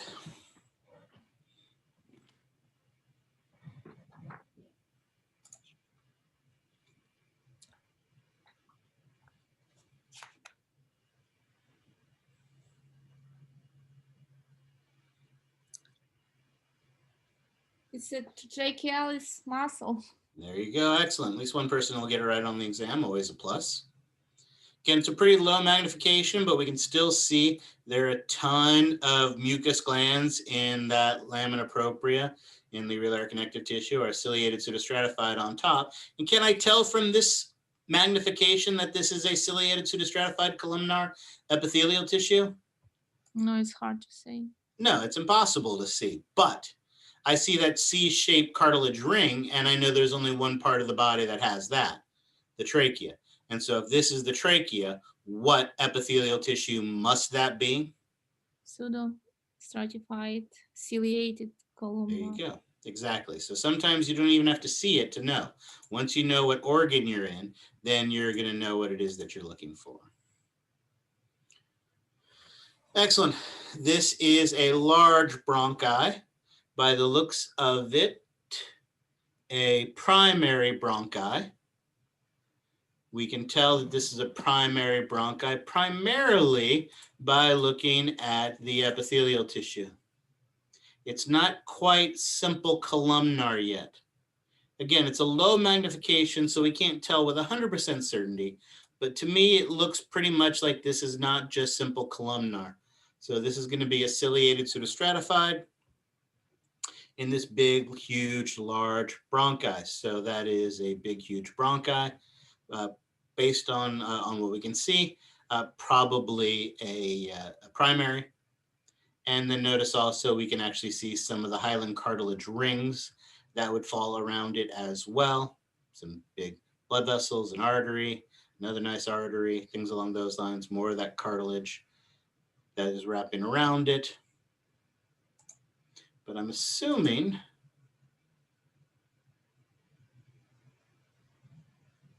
so notice here we're getting to smaller bronchi. Here it's going to be more slightly columnar. Again, this one looks more primary. I see lots of nuclei, so that's a primary bronchi. Here's we're seeing some secondary bronchi, or I mean tertiary or quaternary, starting to see columnar. And this is starting getting down to the level of bronchiole where we have more of a cuboidal. Let's hopefully we get a better view of that. Here we go, perfect. Notice now we have a simple cuboidal epithelial tissue. So this simple cuboidal epithelial tissue with no cartilage. See, notice we see the smooth muscle around it, but no cartilage. That tells us that this is indeed a bronchiole, because bronchioles are simple cuboidal. Bronchioles have no cartilage. Notice here we have that bronchiole that we can see, but it connects to some alveoli. And because it connects to some alveoli, this can participate in gas exchange.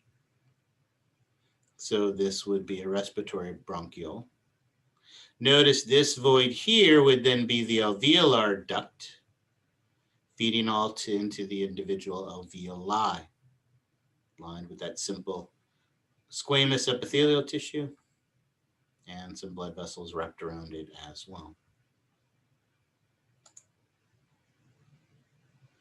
There are those simple squamous type 1 and type 2 pneumocytes, but remember, I'm not going to hold you responsible for seeing the difference of them. But what I do love here, as you can see, again, I'm not going to make you, even though it shows, really does a great job of showing the type 2 and the type 1 pneumocytes. But what I do want you to appreciate is the difference in size, right? Notice we are not even seeing an entire alveolus here. We're seeing maybe a third, maybe a quarter of the alveolus.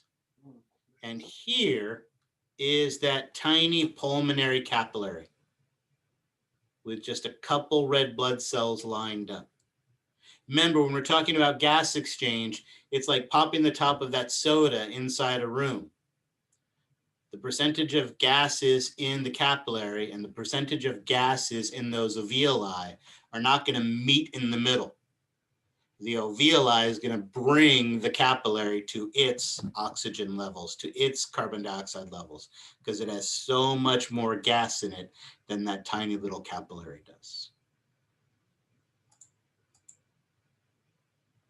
I don't care about that care about that.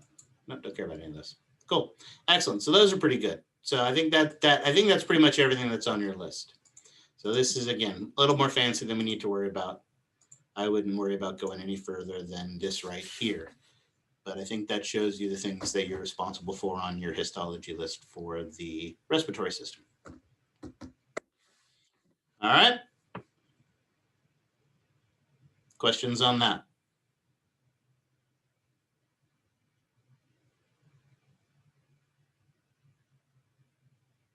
All right. Next question.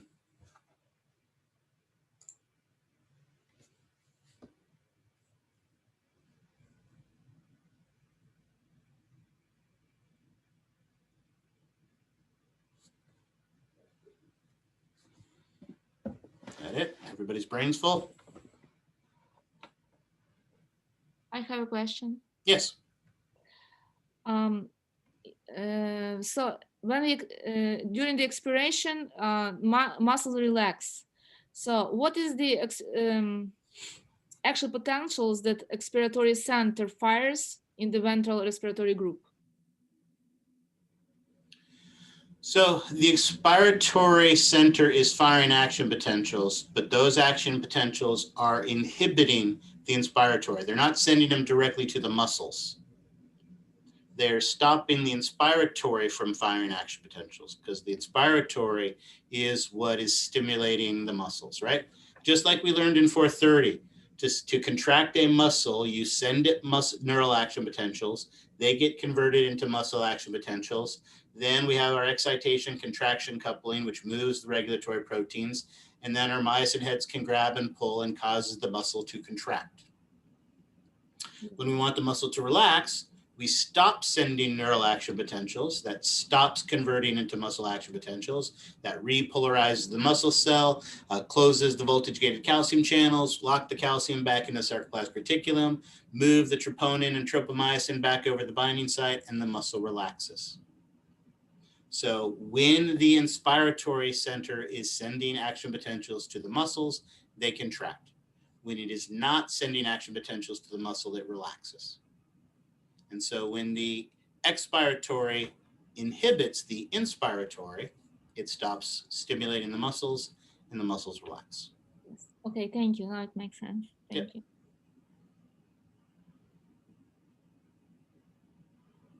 Any more? Can you explain Dalton's law one more time, please? So what was Dalton's law again? Total pressure of a mixture of gases is equal to the sum of each individual's pressure.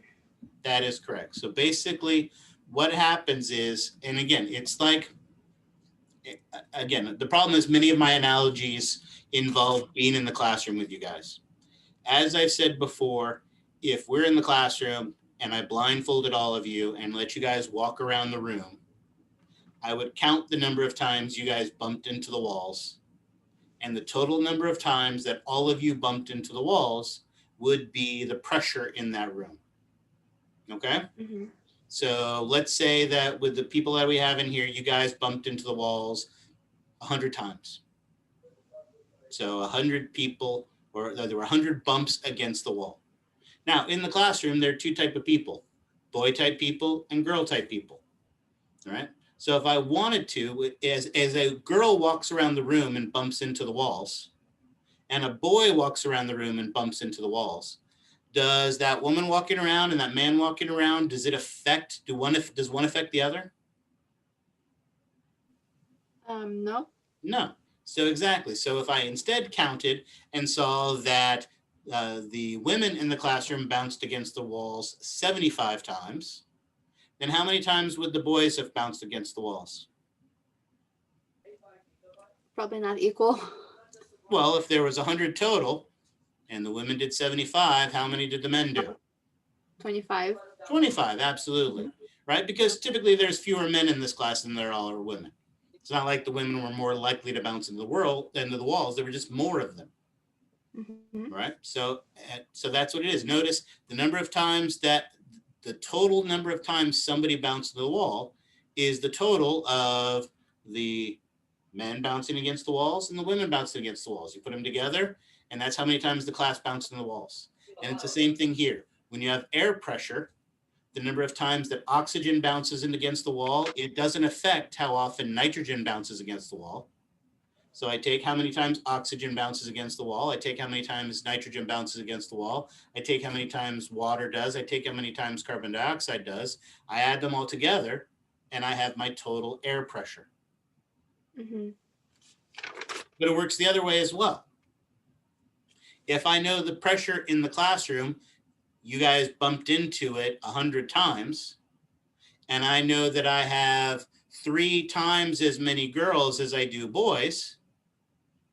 So women are making up 75% of the class.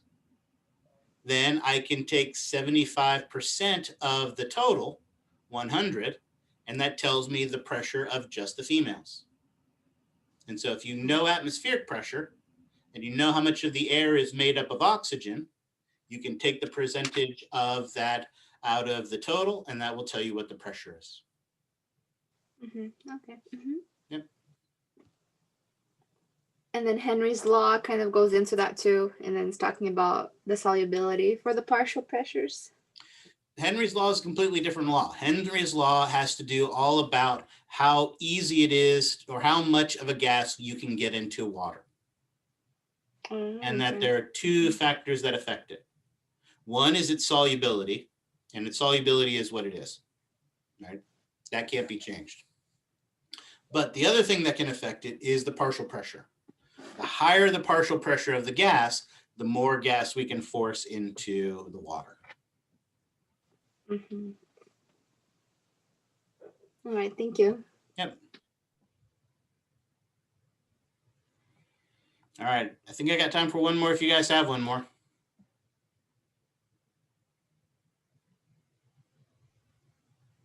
If no one wants to ask, I would like to ask. Yep, it's all yours. Could you explain again glucoseuria and polyuria, I think?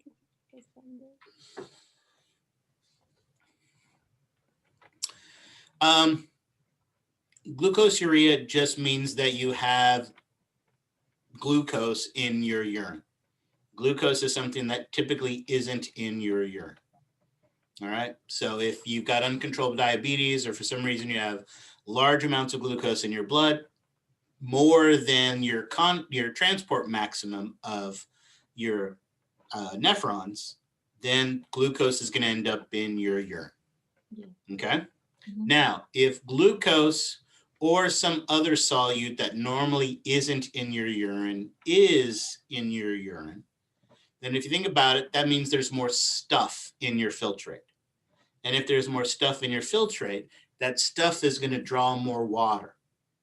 And so typically when you have more stuff in your filtrate, you have more water in your filtrate, you have more water in your urine, and you produce a larger volume of urine, or you produce urine more frequently. And that's polyuria.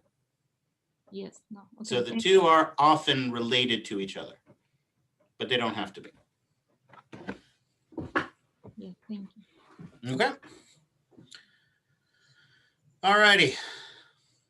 With that, then, that is everything I think we need to cover. I do have office hours tomorrow, remember, from 12:30 to 1:30. So if you have more questions, you're welcome to come and participate in that, or as always, send me emails. Otherwise, study hard and good luck on the tests. You've got a lot of homework over the weekend, so come back and we will start the reproductive system. It's almost done. We're almost there. 4 more lectures. Not that I'm counting. All right, guys. Take care. Good luck. Good luck on the exam. Do well. Read the questions carefully. People often lose points, not because they don't know the information, but because they don't read the questions carefully. Read the questions carefully so you can answer them correctly. All right. Good luck and have a good day.